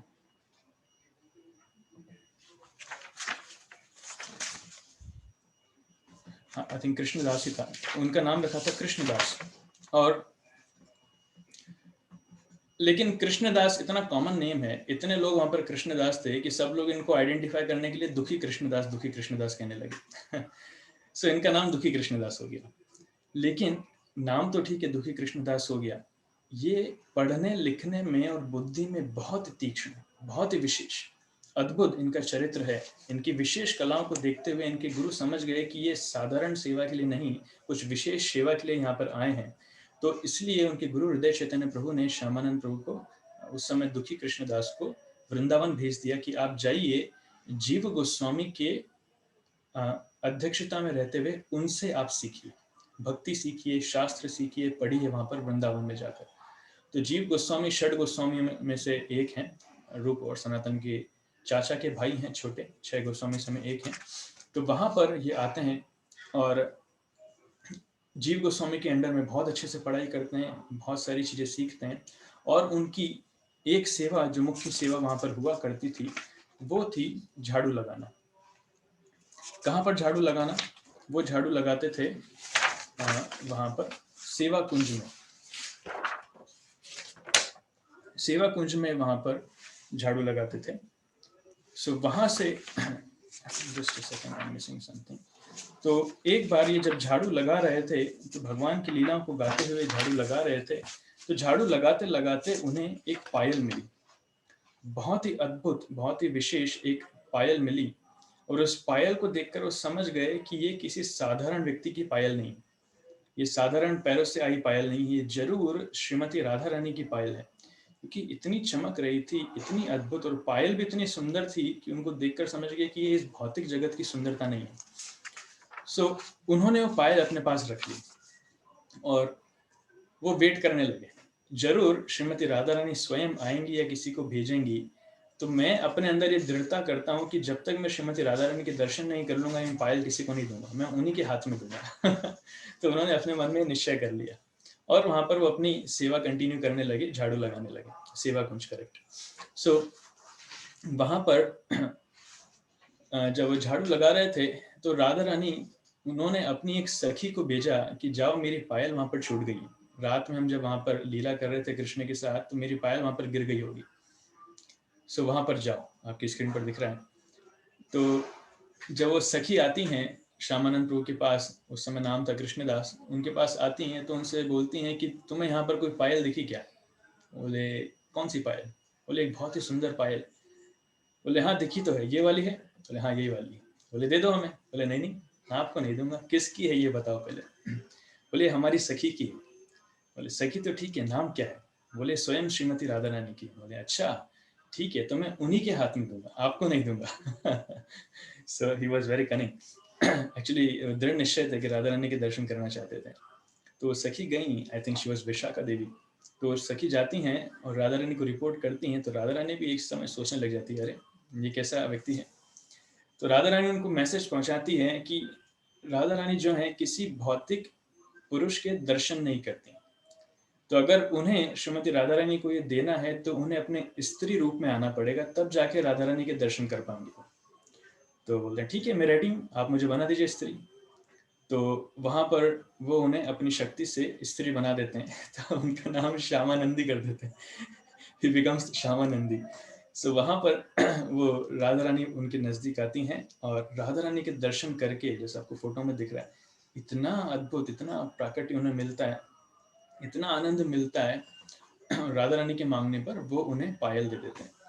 और राधा रानी भी उनकी भक्ति से, वाकई में एक लीला ही थी, उनकी भक्ति से इतनी प्रसन्न थी कि वो पायल लेकर राधा रानी उनके यहाँ पर सिर पर रखती हैं और एक विशेष तिलक बन जाता है। तो वो श्यामानंद प्रभु का तिलक है, जो श्यामानंद प्रभु का संप्रदाय बाद में जब उड़ीसा जाते हैं तो वहां पर सारे भक्तों में ये तिलक विशेष हो जाता है। तो ये तिलक पाकर और राधा रानी स्वयं उनको नाम देती है कि आज से तुम्हारा नाम होगा श्यामानंद। तो ये नाम और ये तिलक राधा रानी ने स्वयं उनको दिया था। फिर राधा रानी वहां से अप्रकट हो जाती है अपनी पायल लेकर, और ये वहां से लौट कर आते हैं। तो यहाँ पर ये जब आते हैं तो यहाँ पर इन्हें ये विग्रह मिलता है। हाँ, तो राधा रानी ने स्वयं, कुछ लोग कहते हैं कि राधा रानी ने स्वयं उन्हें ये विग्रह गिफ्ट किया था श्याम सुंदर का, और कुछ कहते हैं कि ये विग्रह श्यामानंद प्रभु जब साउथ इंडिया से आए थे तब वहां से लेकर आए थे। सो उसका ये 2 वर्जन है, बट इन एनी केस ये विग्रह बहुत ही सुंदर हैं। 7 प्रमुख मंदिरों में से एक है राधा श्याम सुंदर के विग्रह वहां पर, और ये इनकी कथा है। और अभी हम जो साथ में देखते हैं यहाँ पर आपको और भी विग्रह मिलेंगे। ये बड़े विग्रह जो स्थापित किए हैं वो बलदेव विद्याभूषण, जो अगेन महान आचार्य हैं हमारे वैष्णव संप्रदाय में, उन्होंने स्थापित किए। छोटे वाले विग्रह श्यामानंद प्रभु ने स्थापित किए। राधा श्याम सुंदर जी की जय। So next will be going to Radha Govind Dev. Radha Govind Dev 7 प्रमुख मंदिरों में से एक। जय राधा गोविंद राधे। ये राधा गोविंद देव, वाकई में राधा गोविंद देव जी के 2 मंदिर हैं। ये जो मंदिर आपको दिख रहा है इसमें ओरिजिनल विग्रह नहीं है, इसमें प्रतिभू विग्रह है। ओरिजिनल विग्रह इसके पास में छोटा सा मंदिर है, छोटे से मंदिर में। सो वहां पर राधा गोविंद देव जी के विग्रह हैं। सो ये राधा गोविंद देव जी के विग्रह स्थापित किए थे षड गोस्वामी में प्रमुख श्रील रूप गोस्वामी ने, जिन्होंने राधा गोविंद देव जी के विग्रह भी प्रकट किए थे। कैसे? वाकई में ये विग्रह 5000 साल पहले वज्रनाभ ने स्वयं बनवाए थे और उनकी पूजा चली आ रही थी। जब रूप गोस्वामी यहाँ पर आए थे, ये आपके सामने है, जब रूप गोस्वामी यहाँ पर आए थे वृंदावन में, तो उनके हृदय में बहुत इच्छा प्रकट हुई थी कि वो गोविंद देव जी के दर्शन करना चाहते हैं, गोविंद देव जी के विग्रह ढूंढना चाहते हैं। तो वो विग्रह ढूंढ रहे हैं पूरे वृंदावन में, उन्हें वो विग्रह कहीं नहीं मिल रहे। थक हार करके वो भी हताश वहां पर बैठ गए।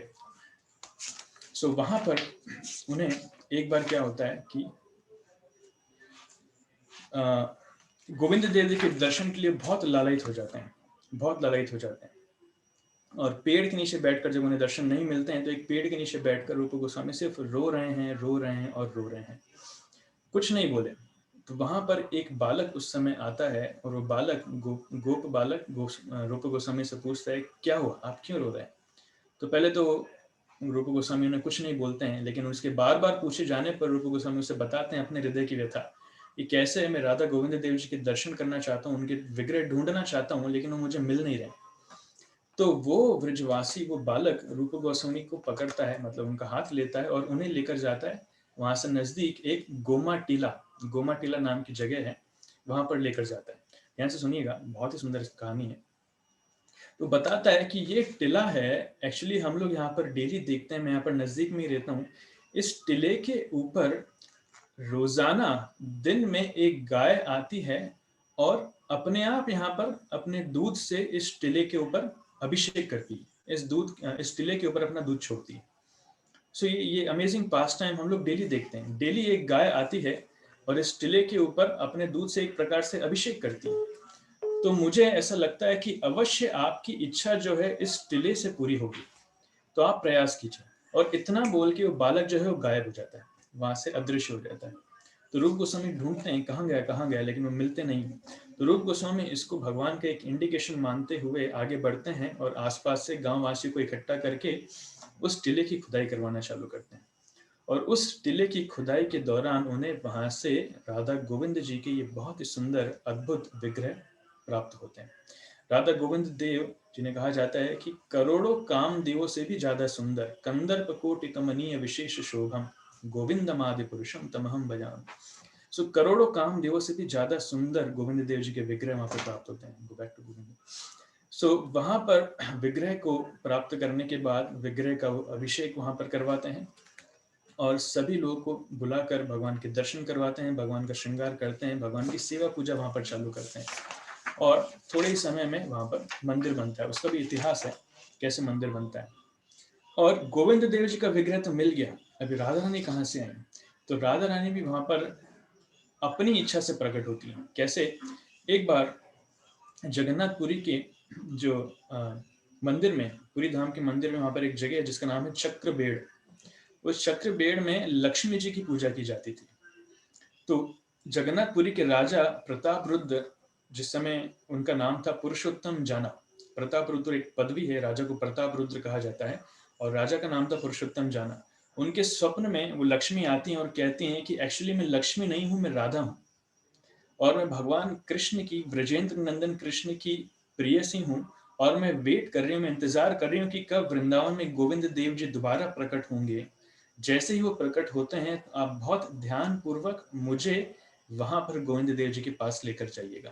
तो इस स्वप्न में राधा रानी उनको बहुत पहले बता देती है। तो जैसे ही राजा प्रताप रुद्र को ये खबर मिलती है कि रूप गोस्वामी को गोविंद देव जी प्राप्त हो गए हैं, तो वहां पर वो अपनी राधा रानी की इच्छा स्वरूप पूरे धूमधाम से राधा रानी को वहां पर लेकर जाते हैं और गोविंद देव जी के साथ स्थापित करते हैं। तो गोविंद देव जी के लेफ्ट साइड जो आपको दिख रही है वो राधा रानी है। इस प्रकार से उनका पूरा नाम पड़ता है राधा गोविंद देव जी। हरि बोल। अभी ये मंदिर कैसे बना? सन 1570 में जयपुर के राजा और अकबर के कमांडर राजा मान सिंह, वो रघुनाथ भट्ट गोस्वामी के बहुत ही आर्डेंट, बहुत ही एक तीव्र फॉलोअर थे। तो रघुनाथ भट्ट गोस्वामी ने राजा अकबर से गोविंद देव जी का मंदिर बनवाने के लिए प्रार्थना करी थी। तो अकबर, हम जानते हैं कि एक्चुअली अकबर जब वृंदावन में आया था तो रूप गोस्वामी, सनातन गोस्वामी की कृपा से वृंदावन के दर्शन उन्हें हुए, भगवान के दर्शन उन्हें हुए, इतना ज्यादा प्रभावित हुआ कि अकबर ने कितने सारे मंदिरों के निर्माण के लिए वहां पर पत्थर उपलब्ध कराया, सारी सुविधाएं उपलब्ध कराई, डोनेशन भी दिया। तो अकबर हालांकि मुस्लिम राजा था, लेकिन इन गोस्वामियों की कृपा से वो सारे मंदिर, बहुत सारे मंदिर बनवाया। तो ये जो बहुत सुंदर मंदिर हम देखते हैं राधा गोविंद देव जी का, ये उस समय 7 मंजिला मंदिर हुआ करता था और ये उन्होंने बनवाया था अकबर ने राजा मान सिंह के थ्रू। तो बहुत हाई क्वालिटी रेड सैंडस्टोन वहां से बुलवाया गया, जिससे गोविंद देव जी का मंदिर बना। ये रेड सैंडस्टोन वाकई में राजा महाराजाओं के किले के निर्माण में यूज किया जाता था, पर अकबर ने यहाँ से भगवान के मंदिर के लिए उसे लगवाया। पर औरंगजेब जब ये मंदिर देखता था इतनी दूर से, तो इतना उसको ईर्ष्या होती थी कि इतना अद्भुत स्ट्रक्चर मेरे महल से भी बड़ा, मेरे महल से भी भव्य कैसे हो सकता है। तो उस ईर्ष्या के कारण वो जो है औरंगजेब, उसने उसके ऊपर के 4 माले तोड़वा दिए। अभी जो हमको स्ट्रक्चर दिख रहा है लगभग 3 मालों का, इसके ऊपर 4 माले और थे। तो औरंगजेब ने ये 4 माले तोड़वा दिए।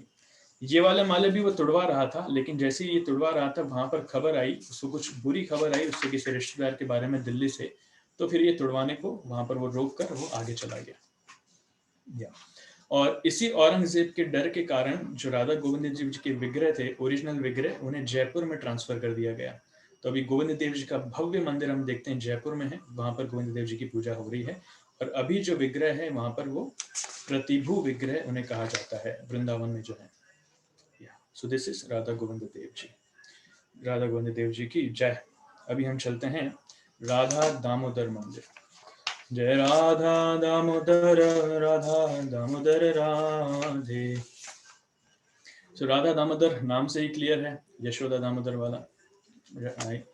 यशोदा माता जिनको बांधती हैं, जिनके उदर को रस्सी से बांधती हैं, वहां से नाम आया है दामोदर। हमारा पूरा एक महीना इसके ऊपर डेडिकेटेड होता है, दामोदर मंदिर। सो राधा दामोदर मंदिर ये भी रूप गोस्वामी ने बनवाया था। और ये राधा दामोदर विग्रह वाकई में रूप गोस्वामी ने स्वयं अपने हाथों से बनाए थे। अपने हाथों से बनाकर रूप गोस्वामी ने ये विग्रह जीव गोस्वामी को गिफ्ट किए थे। जीव गोस्वामी जो उनके नेफ्यू हैं, उनके पोते हैं, उनको वहां पर गिफ्ट किए थे। तो इस मंदिर में हम अंदर प्रवेश करते हैं। इस मंदिर में हमें राधा दामोदर भगवान दिखेंगे, उनके भी प्रतिभू मूर्ति है, ओरिजिनल विग्रह जयपुर में है। साथ में वृंदावन चंद्र दिखेंगे हमें, साथ में राधा माधव के दर्शन होंगे, और साथ में राधा चल शिकन उनके दर्शन होंगे। तो ये 4 विग्रह हमें वहां पर मिलते हैं। और ये राधा दामोदर मंदिर एक बहुत ही विशेष जगह है, बहुत ही विशेष। पूरे वृंदावन में सबसे विशेष अगर कोई जगह है तो ये राधा दामोदर मंदिर है। भगवान के विग्रह के साथ साथ हमें वहां पर चैतन्य महाप्रभु के डिसाइपल्स में से 100 प्रिंसिपल डिसाइपल्स की समाधियां वहां पर हमको दिखेंगी। लगभग 100 आचार्यों की समाधि राधा दामोदर मंदिर के कोर्टयार्ड में है। हम जब परिक्रमा करते हैं तो उन 100 आचार्यों की समाधि की भी परिक्रमा हो जाती है। रूप गोस्वामी की स्वयं भजन कुटीर यहाँ पर है, और शिल प्रभुपाद जी इस्कॉन के संस्थापक आचार्य, उनकी भजन कुटीर, उनका किचन यहाँ पर है। सो ये राधा दामोदर मंदिर, इसकी डिटेल्स में बहुत सारी कहानी है, हम डिटेल्स में करके डिस्कस करते हैं। सो इट सो हैपेंस कि जीव गोस्वामी की बहुत इच्छा थी भगवान की पूजा करने की, तो रूप गोस्वामी स्वयं अपने हाथों से इन विग्रह को कार्व करके, ये पूरा ऑल्टर है, आपको दर्शन हो रहा है। सो रूप गोस्वामी स्वयं अपने हाथों से इस विग्रह को कार्व करके उन्हें देते हैं, और जीव गोस्वामी बहुत प्रेम पूर्वक उनकी सेवा पूजा वहां पर करते हैं। सो 7 प्रमुख मंदिरों में से वहां पर ये एक है। और 1570 में जब मुगल राजा अकबर यहाँ पर आए थे और गोस्वामी से मिले थे, निधुवन में जब दर्शन किया था, तो वो बहुत ज़्यादा इम्प्रेस हुए थे, और उन्होंने राधा दामोदर मंदिर में वैष्णव लिटरेचर्स को लेकर, वैष्णवों के ग्रंथों को लेकर एक लाइब्रेरी बनवाई, पुस्तकालय। वहाँ पर उन्होंने पुस्तकालय बनवाया। आप लोग अभी जाएंगे तो वहाँ पर आपको अभी भी दिखेगा। और मानसिंह को, अजमेर के राजा मानसिंह को उन्होंने डायरेक्ट किया जीव गोस्वामी के अंडर में रहते हुए कि आप राधा दामोदर मंदिर का निर्माण कीजिए। तो अकबर के डायरेक्शन में, जीव गोस्वामी के नेतृत्व में बेसिकली राजा मानसिंह ने राधा दामोदर मंदिर का निर्माण करवाया। और अगेन मुगल राजा औरंगजेब के डर के कारण राधा दामोदर को जयपुर लेके जाया गया। अब इस मंदिर की विशेषता ये है कि शिल प्रभुपाद और इस पूरे विश्व विख्याति अंतर्राष्ट्रीय कृष्ण भावनामृत संघ, कृष्ण भावनामृत आंदोलन का इतिहास इसी मंदिर से चालू होता है। शिल प्रभुपाद जी 1955 में संन्यास ग्रहण करते हैं, और शिल प्रभुपाद जी तैयारी करते हैं। उनके गुरु का आदेश था कि आपको अंग्रेजी भाषा में चैतन्य महाप्रभु के संदेश का पूरे विश्व में प्रचार करना है। तो प्रभुपाद जी राधा दामोदर मंदिर में आश्रय लेते हैं, वहां पर एक रूम लेते हैं। एक्चुअली होता है, इनको बहुत जगह रूम की तलाश थी, लेकिन कहीं उन्हें जगह नहीं मिल रही थी। तो राधा दामोदर मंदिर के पुजारी स्वयं वहां पर आते हैं और शिल प्रभुपाद को ये ऑफर करते हैं कि राधा दामोदर मंदिर में 2 कमरे हैं, स्वामी जी आप चाहें तो इन कमरों को आप यूज कर सकते हैं। और शिल प्रभुपाद जब ये ऑफर सुनते हैं तो इतना खुश होते हैं, अरे राधा दामोदर मंदिर जीव गोस्वामी ने स्वयं बनवाया, रूप गोस्वामी ने जो विग्रह बनाया स्वयं, और रूप गोस्वामी की भजन कुटीर वहां पर है, मेरे स्वयं गुरु महाराज की पुष्प समाधि वहां पर है। तो इतना प्रसन्न होते हैं, भगवान का अरेंजमेंट मानते हुए, भगवान की कृपा, भगवान का आशीर्वाद मानते हुए शिल प्रभुपाद जी वहां पर उसको एक बार में स्वीकार कर लेते हैं और वहां पर रहने लगते हैं। हम देखते हैं 1955, मतलब शिल प्रभुपाद की उस समय उम्र थी 59 साल। प्रभुपाद वहां पर अकेले उस रहते थे। ये वो कमरा है जहाँ पर शिल प्रभुपाद जी बैठकर अपनी किताबें लिखते थे, ट्रांसलेट करते थे। श्रीमद् भागवतम का पहला स्कंद जो है शिल प्रभुपाद ने इसी कमरे में बैठकर लिखा है। सो ये बहुत ही विशेष कमरा है। ये प्रभुपाद की भजन कुटीर भी है। प्रभुपाद यहाँ पर बैठकर अपना जप भी करते थे, लोगों से बातें भी करते थे, ग्रंथ भी लिखते थे। और इसी के नजदीक एक और कमरा है जहाँ पर शिल प्रभुपाद जी का किचन है, और वो जो किचन है वो शिल रूप गोस्वामी की समाधि के जस्ट फ्रंट में, वहां उधर की खिड़की से शिल रूप गोस्वामी की समाधि और भजन कुटीर के दर्शन होते हैं। सो प्रभुपाद जी वहां पर प्रसाद बनाया करते थे, और वहीं पर बैठकर प्रभुपाद जी रूप गोस्वामी की समाधि के सामने दर्शन करते हुए, प्रार्थना करते हुए प्रसाद ग्रहण करते थे। सो वाकई में इस कृष्ण भावनामृत आंदोलन की नींव इसी मंदिर से प्रारंभ होती है। यहीं से बैठकर शिल प्रभुपाद ने सारी प्लानिंग की थी, और यहीं से शिल प्रभुपाद आगे जाते हैं। आगे जाकर हम देखते हैं कि कैसे श्रीमद् भागवतम कंप्लीट करने के बाद, उसके बाद प्रभुपाद मुंबई जाते हैं, मुंबई फिर कलकत्ता, वहां से टिकट लेकर शिल प्रभुपाद अमेरिका जाते हैं। ये हम देखते हैं उस समय का फोटो है। प्रभुपाद प्रसाद ले रहे हैं, और जो खिड़की आपको सामने दिख रही है, इस खिड़की से सामने हमें रूप गोस्वामी जी की समाधि, भजन कुटीर के दर्शन होते हैं। So it's a very beautiful place, amazing place, बहुत ही विनम्र जगह है। जो भक्त लोग वृंदावन गए होंगे उन्होंने देखा होगा कितनी विनम्रता पूर्वक प्रभुपाद वहां पर रहते थे। उनके कुछ कुकर्स जो थे वहां पर, double decker, triple decker cookers, वहां पर प्रभुपाद कुकिंग करते थे अकेले। Prabhupada was very expert cook, Prabhupada was expert in everything. एक बार श्रील प्रभुपाद जी अपने शिष्यों को बाद में लेकर जब यहाँ पर आए थे, तब उन्होंने बताया था कि कैसे रूप गोस्वामी और जीव गोस्वामी उनके स्वप्न में आए और उन्होंने उनको एनकरेज किया कि अभी आपको चैतन्य महाप्रभु के संदेश को लेकर पूरे विश्व में जाना चाहिए। जब प्रभुपाद यहाँ पर थे राधा दामोदर मंदिर में, तो स्वप्न में आकर रूप गोस्वामी जीव गोस्वामी ने उन्हें ये आदेश दिया था, एनकरेज किया था बेसिकली। प्रभुपाद अपने शिष्यों को कहे भी थे कि आई इटर्नली रिजाइड इन माई रूम्स एट श्री राधा दामोदर मंदिर। मैं राधा दामोदर मंदिर में नित्य वास करता हूँ, इसलिए मेरे अप्रकट होने के बाद भी आप राधा दामोदर का प्रसाद इस मंदिर में मेरे विग्रह के सामने मुझे भोग लगाइएगा, मैं ग्रहण करता हूँ। श्रील प्रभुपाद की जय। इसलिए राधा दामोदर मंदिर जो है बहुत ही विशेष है, बहुत ही विशेष। और ऐसे कहा भी जाता है कि वृंदावन में जो पूरी सेंट्रल प्लेस है वो ये राधा दामोदर मंदिर है।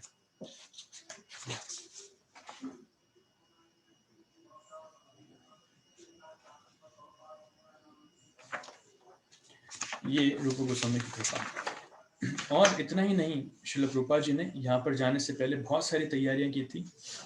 प्रभुपाद की उम्र निकलती जा रही थी, उनके गुरु ने उन्हें 1922 में पहली भेंट में आदेश दिया था कि आपको अंग्रेजी भाषा में प्रचार करना चाहिए। 1922 से लेकर अभी लगभग 1960 1964 हो चुके हैं और श्रील प्रभुपाद अभी तक अपने गुरु के आदेश की पूर्ति नहीं कर पाए, पूरे बूढ़े हो चुके हैं। अभी श्रील प्रभुपाद के हृदय में ये ग्लानि आ रही है कि मैं अपने गुरु के आदेश की पूर्ति नहीं कर पाया।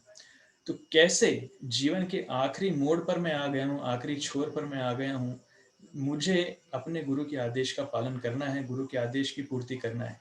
तो ऐसे भाव से आधी रात में श्रील प्रभुपाद रूप गोस्वामी की समाधि के आगे झाड़ू लगाया करते थे और रोते रोते रूप गोस्वामी से प्रार्थना करते थे, शक्ति की याचना करते थे कि आप कृपा कीजिए जिसकी वजह से मैं अपने गुरु के आदेश का पालन कर पाऊं और चैतन्य महाप्रभु के संदेश को पाश्चात्य जगत विदेशों में फैला पाऊं। डेली का ये रूटीन था।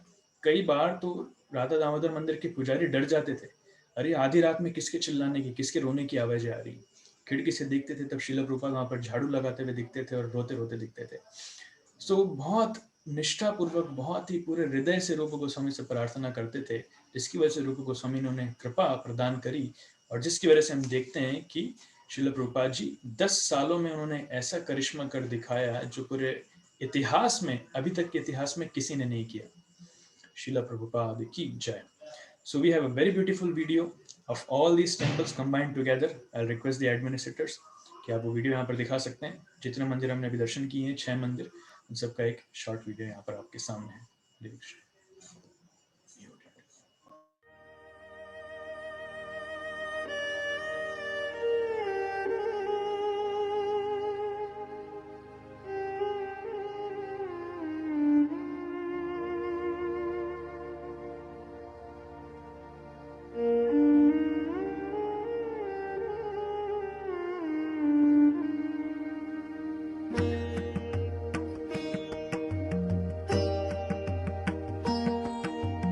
कृष्ण कीर्तन गान नर्तन करो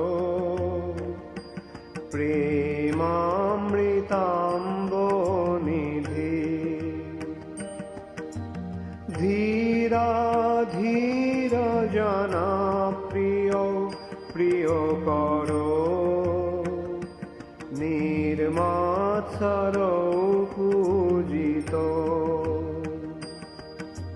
श्री चैतन्य कृपा भरो भुवि भुवो भारा बहन्तारको वन्दे रूप सनातन रघुजुगो श्रीजीव गोपालको वन्दे रूप सनातन रघुजुगो श्रीजीव गोपालको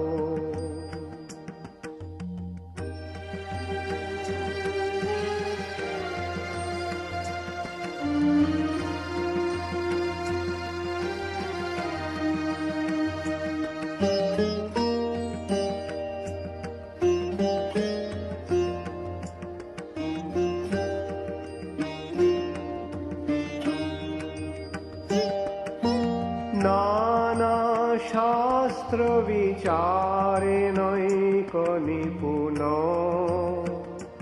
সদ্ধর্ম সংস্থাপক লোকানাং হিতকারিণো ত্রিভুবনে মান্নৌ শরণাকরো রাধা কৃষ্ণ পদারবিন্দ ভজনা নন্দেন মত্তালিকো বন্দে রূপ সনাতন রঘুযুগো শ্রীজীব গোপালকো।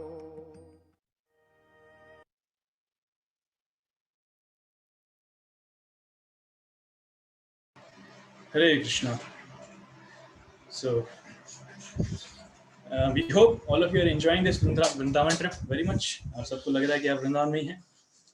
हम सभी बहुत प्रयास कर रहे हैं, पूरी टीम ने बहुत प्रयास किया है। जो वीडियो पीपीटीज आप देख रहे हैं, ये सब रात भर बैठ करके उन्होंने कंपाइल किया है। तो हमारी पूरी टीम को बहुत बहुत धन्यवाद है उनके इस हार्ड एफर्ट के लिए। So let us go ahead. अभी हम चलते हैं श्री श्री राधा मदन मोहन मंदिर। जय राधा मदन मोहन राधे। राधा दामोदर मंदिर से स्वागत है आपका राधा मदन मोहन मंदिर में।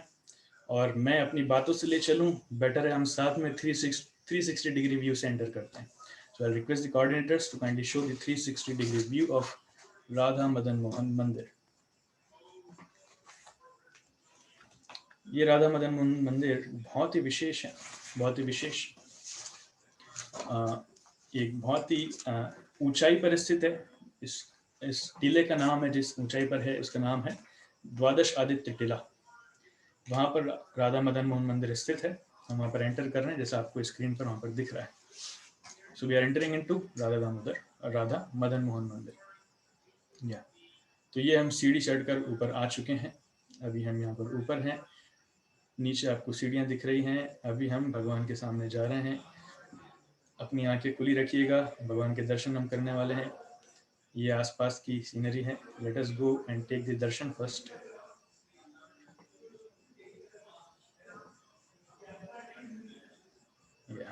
पहले आपको परिक्रमा करवा देते हैं, फिर दर्शन करवाएंगे।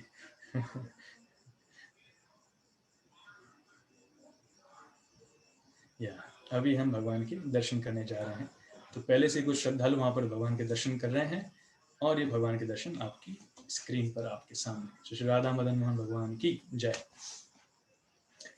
ये राधा मदन मोहन मंदिर जो है, ये वृंदावन के प्रमुख मंदिरों में से भी प्रमुख मंदिर है। हम जानते हैं संबंध अभिदेय प्रयोजन मदन मोहन, गोविंद देव और गोपीनाथ, तो उसमें से मदन मोहन मंदिर सबसे पहले आता है। जो भी व्यक्ति, जो भी भक्त भगवान से अपना संबंध बिठाना चाहता है, संबंध जागृत करना चाहता है, उसे मदन मोहन की सेवा करनी चाहिए, मदन मोहन के दर्शन करना चाहिए। अगर आप लोग वृंदावन नहीं जा पा रहे हैं तो आप लोग उज्जैन आ सकते हैं। उज्जैन में भी भगवान के मदन मोहन विग्रह हैं यहाँ पर इस्कॉन मंदिर में, राधा मदन मोहन जी। आप यहाँ पर आ सकते हैं। तो भगवान से संबंध स्थापित करने के लिए मदन मोहन जी की कृपा बहुत जरूरी है। मदन मोहन शब्द का मतलब क्या है? मदन शब्द का मतलब है कामदेव। उस कामदेव ने पूरे जगत को मोहित कर रखा है।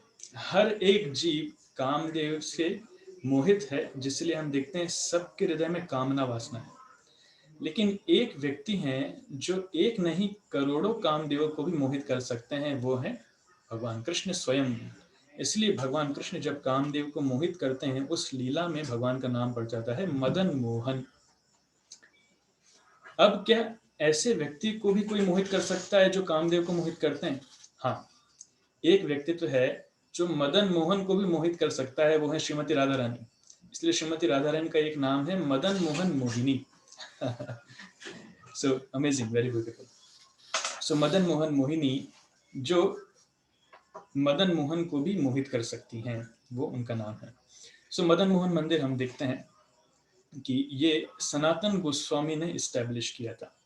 ये विग्रह सनातन गोस्वामी को संबंध आचार्य भी कहा जाता है, जिन्होंने कृष्ण से संबंध बिठाने के लिए हमें बहुत ज्ञान दिया है। सनातन गोस्वामी ने बहुत सारे वैदिक शास्त्र लिखे हैं वैष्णव संप्रदाय में, जिन शास्त्रों के आधार पर आज पूरा इस्कॉन संप्रदाय, गौड़ी वैष्णव संप्रदाय चल रहा है, और सनातन गोस्वामी ने हमें मदन मोहन विग्रह भी दिए हैं, साथ में मदन मोहन मंदिर का निर्माण, मदन मोहन मंदिर भी हमें दिया है।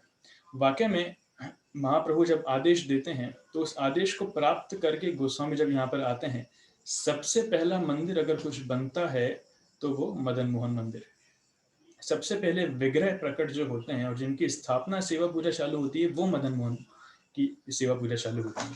तो ये 1535 में महाप्रभु आए थे, 1515 में यहाँ पर, और 1535 में श्रील सनातन गोस्वामी मदन मोहन उनको प्राप्त होते हैं और मदन मोहन की सेवा पूजा वहां पर वो चालू करते हैं। That is in. सो इसका भी बहुत सुंदर इतिहास है कि कैसे मदन मोहन जी जब उन्हें मिलते हैं, सनातन गोस्वामी उनकी सेवा पूजा चालू करते हैं। तो सनातन गोस्वामी बाबा जी हैं, उनका विशेष कार्य क्या है? ग्रंथ लिखने का। उन्होंने बहुत सारे ग्रंथ लिखे, इसलिए उस समय जो भगवान की सेवा कर रहे थे सन 1535 में, तो वहां पर बहुत भव्य सेवा नहीं हो रही थी। भगवान छोटे से, मान लीजिए झोपड़ी में है या फिर छोटे से मंदिर में है, और जो सनातन गोस्वामी को माधुकरी में या फिर भिक्षा में जो प्रसाद मिलता था, अन्न मिलता था, उसका वो बना करके बाटी बनाकर भोग लगाते थे। तो सूखी बाटी को भगवान को भोग लगाते थे, साथ में कुछ नहीं, दाल नहीं, नींबू नहीं, कोई तड़का नहीं, नमक भी नहीं सिर्फ सूखी बाटी मदन मोहन को भोग लगाते थे।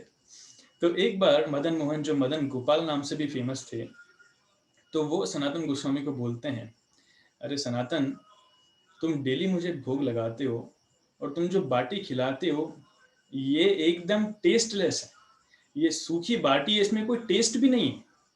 अरे मैं तुमसे घी नहीं मांग रहा, कम से कम थोड़ा नमक तो दो ठीक है, मैं घी नहीं मांग रहा, मैं जानता हूँ तुम घी अफोर्ड नहीं कर पाओगे, पर कम से कम थोड़ा नमक तो डाल के तो कुछ तो स्वाद आए, तुम कुछ भी स्वाद नहीं है। तो सनातन गोस्वामी बोलते हैं कि देखिए भगवान, मैं यहाँ पर ग्रंथ लिख रहा हूँ, मैं जो अपनी सेवा कर रहा हूँ ये भी तो आप ही के आदेश पर, आप ही की सेवा के लिए कर रहा हूँ ना। अभी आप नमक मांग रहे हो, फिर कल से घी मांगोगे, परसों दाल मांगोगे, फिर पता नहीं क्या क्या मांगोगे, तो आपकी तो डिमांड बढ़ती रहेगी, तो मैं आपकी सेवा ये सारी कैसे कर पाऊंगा? इसलिए मैं ऐसा नहीं कर सकता, आपको नमक चाहिए तो आपका अरेंजमेंट आप खुद ही कर लो ऐसा करके वो उन्हें टाल देते हैं। सो भगवान भी क्या करें, अपने भक्तों की इच्छा है, ज्यादा फोर्स नहीं कर सकते, ठीक है अब मैं खुद ही अरेंजमेंट करूंगा। तो एक दिन क्या होता है कि वहां पर यमुना में से एक बहुत ही बड़ा व्यापारी रामदास कपूर अपनी बहुत बड़ी नाव वहां से लेकर जाता है, पर क्योंकि यमुना का जल नीचे था तो उसकी नाव जो है रास्ते में अटक जाती है, और बहुत प्रयास करता है, उसकी नाव आगे नहीं बढ़ पाती। अभी उसको डर लगने लगता है, अंधेरा होने वाला है और इस सुनसान जगह में यहाँ पर हूँ, लूटपाट ना हो जाए, मेरा सारा लुट जाऊंगा मैं। तो वो भगवान से बहुत तीव्र प्रार्थना करता है, क्या किया जाए, क्या किया जाए। तो भगवान वहां पर उन्हें आदेश देते हैं, प्रेरणा देते हैं कि वहां पर एक काम कीजिए। भगवान ग्वाल बाल के रूप में आते हैं, बोलते हैं कि वो ऊपर टीला दिख रहा है, उस टीले पर एक बाबा जी रहते हैं, वो बाबा जी जो है वहां पर भगवान की पूजा करते हैं, आप उनसे जाके मदद मांगी, वो आपकी मदद कर देंगे। तो रामदास कपूर आते हैं सनातन गोस्वामी के पास उनकी मदद लेने के लिए, और सनातन गोस्वामी कहते हैं, अरे मैं तो कुछ नहीं कर सकता, ये मदन मोहन है हमारे, आप इनसे प्रार्थना कीजिए, ये आपकी मदद कर देंगे। तो वो मदन मोहन से प्रार्थना करता है, ये सनातन गोस्वामी का पिक्चर, वो मदन मोहन से प्रार्थना करता है। तो मदन मोहन की कृपा से क्या होता है, वहां पर एक भयंकर तूफान आता है, बहुत बारिश होती है। उस इतनी भयंकर बारिश के कारण यमुना का जल जो है ऊपर हो जाता है और उसकी नाव वहां से अपने आप निकल जाती है। तो मदन मोहन के सामने एक्चुअली प्रार्थना करता है कि मेरी नाव यहाँ से अगर निकल गई और आगरा पहुंच गई, मेरा व्यवसाय अच्छा हो गया, तो मैं आपके लिए मंदिर बनवाऊंगा। तो उसकी नाव न सिर्फ निकलती है, आगरा पहुंचती है, उसका व्यवसाय भी बहुत अच्छा होता है, उसके मुनाफे से बाद में वो आकर ये भव्य मंदिर जो हमें दिख रहा है, ये वो रामदास कपूर बनवाते हैं। सो 1935 में, 35 के बाद ये लीला होती है, लगभग 85 तक ये मंदिर कंप्लीट होता है। तो यहाँ पर ये मंदिर बनता है। साइड में जो आपको दिख रहा है टूटा हुआ, ये औरंगजेब ने तोड़वाया था। इस मदन मोहन मंदिर ये ऊंचा है, ये इतना ऊंचा था कि इसके ऊपर जो दिया जलाया जाता था, आगरा से औरंगजेब को दिखता था, तो ईर्ष्या के कारण उसने उसको तोड़वा दिया। उसमें बताने के लिए बहुत सारी चीजें हैं, लेकिन हम लोग इसमें ज्यादा डिटेल्स में नहीं जाएंगे। और इसी कोर्टयार्ड में सनातन गोस्वामी जी की समाधि भी है, बहुत विशेष व्यक्ति हैं। और वहीं हम देखते हैं कि प्रताप रुद्र महाराज पुरुषोत्तम जना, उनके स्वप्न में आकर फिर श्रीमती राधा रानी ने बोला था कि ये वाला पर्टिकुलर विग्रह जो है ये आप मदन मोहन के पास भेजिए, मैं वहाँ की राधा रानी हूँ। तो ऐसा करके राधा रानी भी वहाँ पर प्रकट होती हैं। वाकई में राधा रानी और ललिता दोनों प्रकट होती हैं।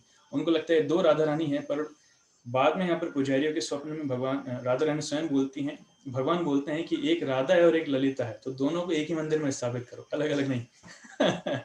तो इसलिए मदन मोहन के हम दर्शन करते हैं तो लेफ्ट साइड पर राधा रानी मिलेंगी और राइट साइड पे हमें मिलेंगी Shrimati Lalita Devi. So without wasting our time, we have limited time, so we'll go directly to ISKCON temple. Srila Prabhupada की जय। सो अभी हम हैं रमन रीति इलाके में कृष्ण बलराम मंदिर में।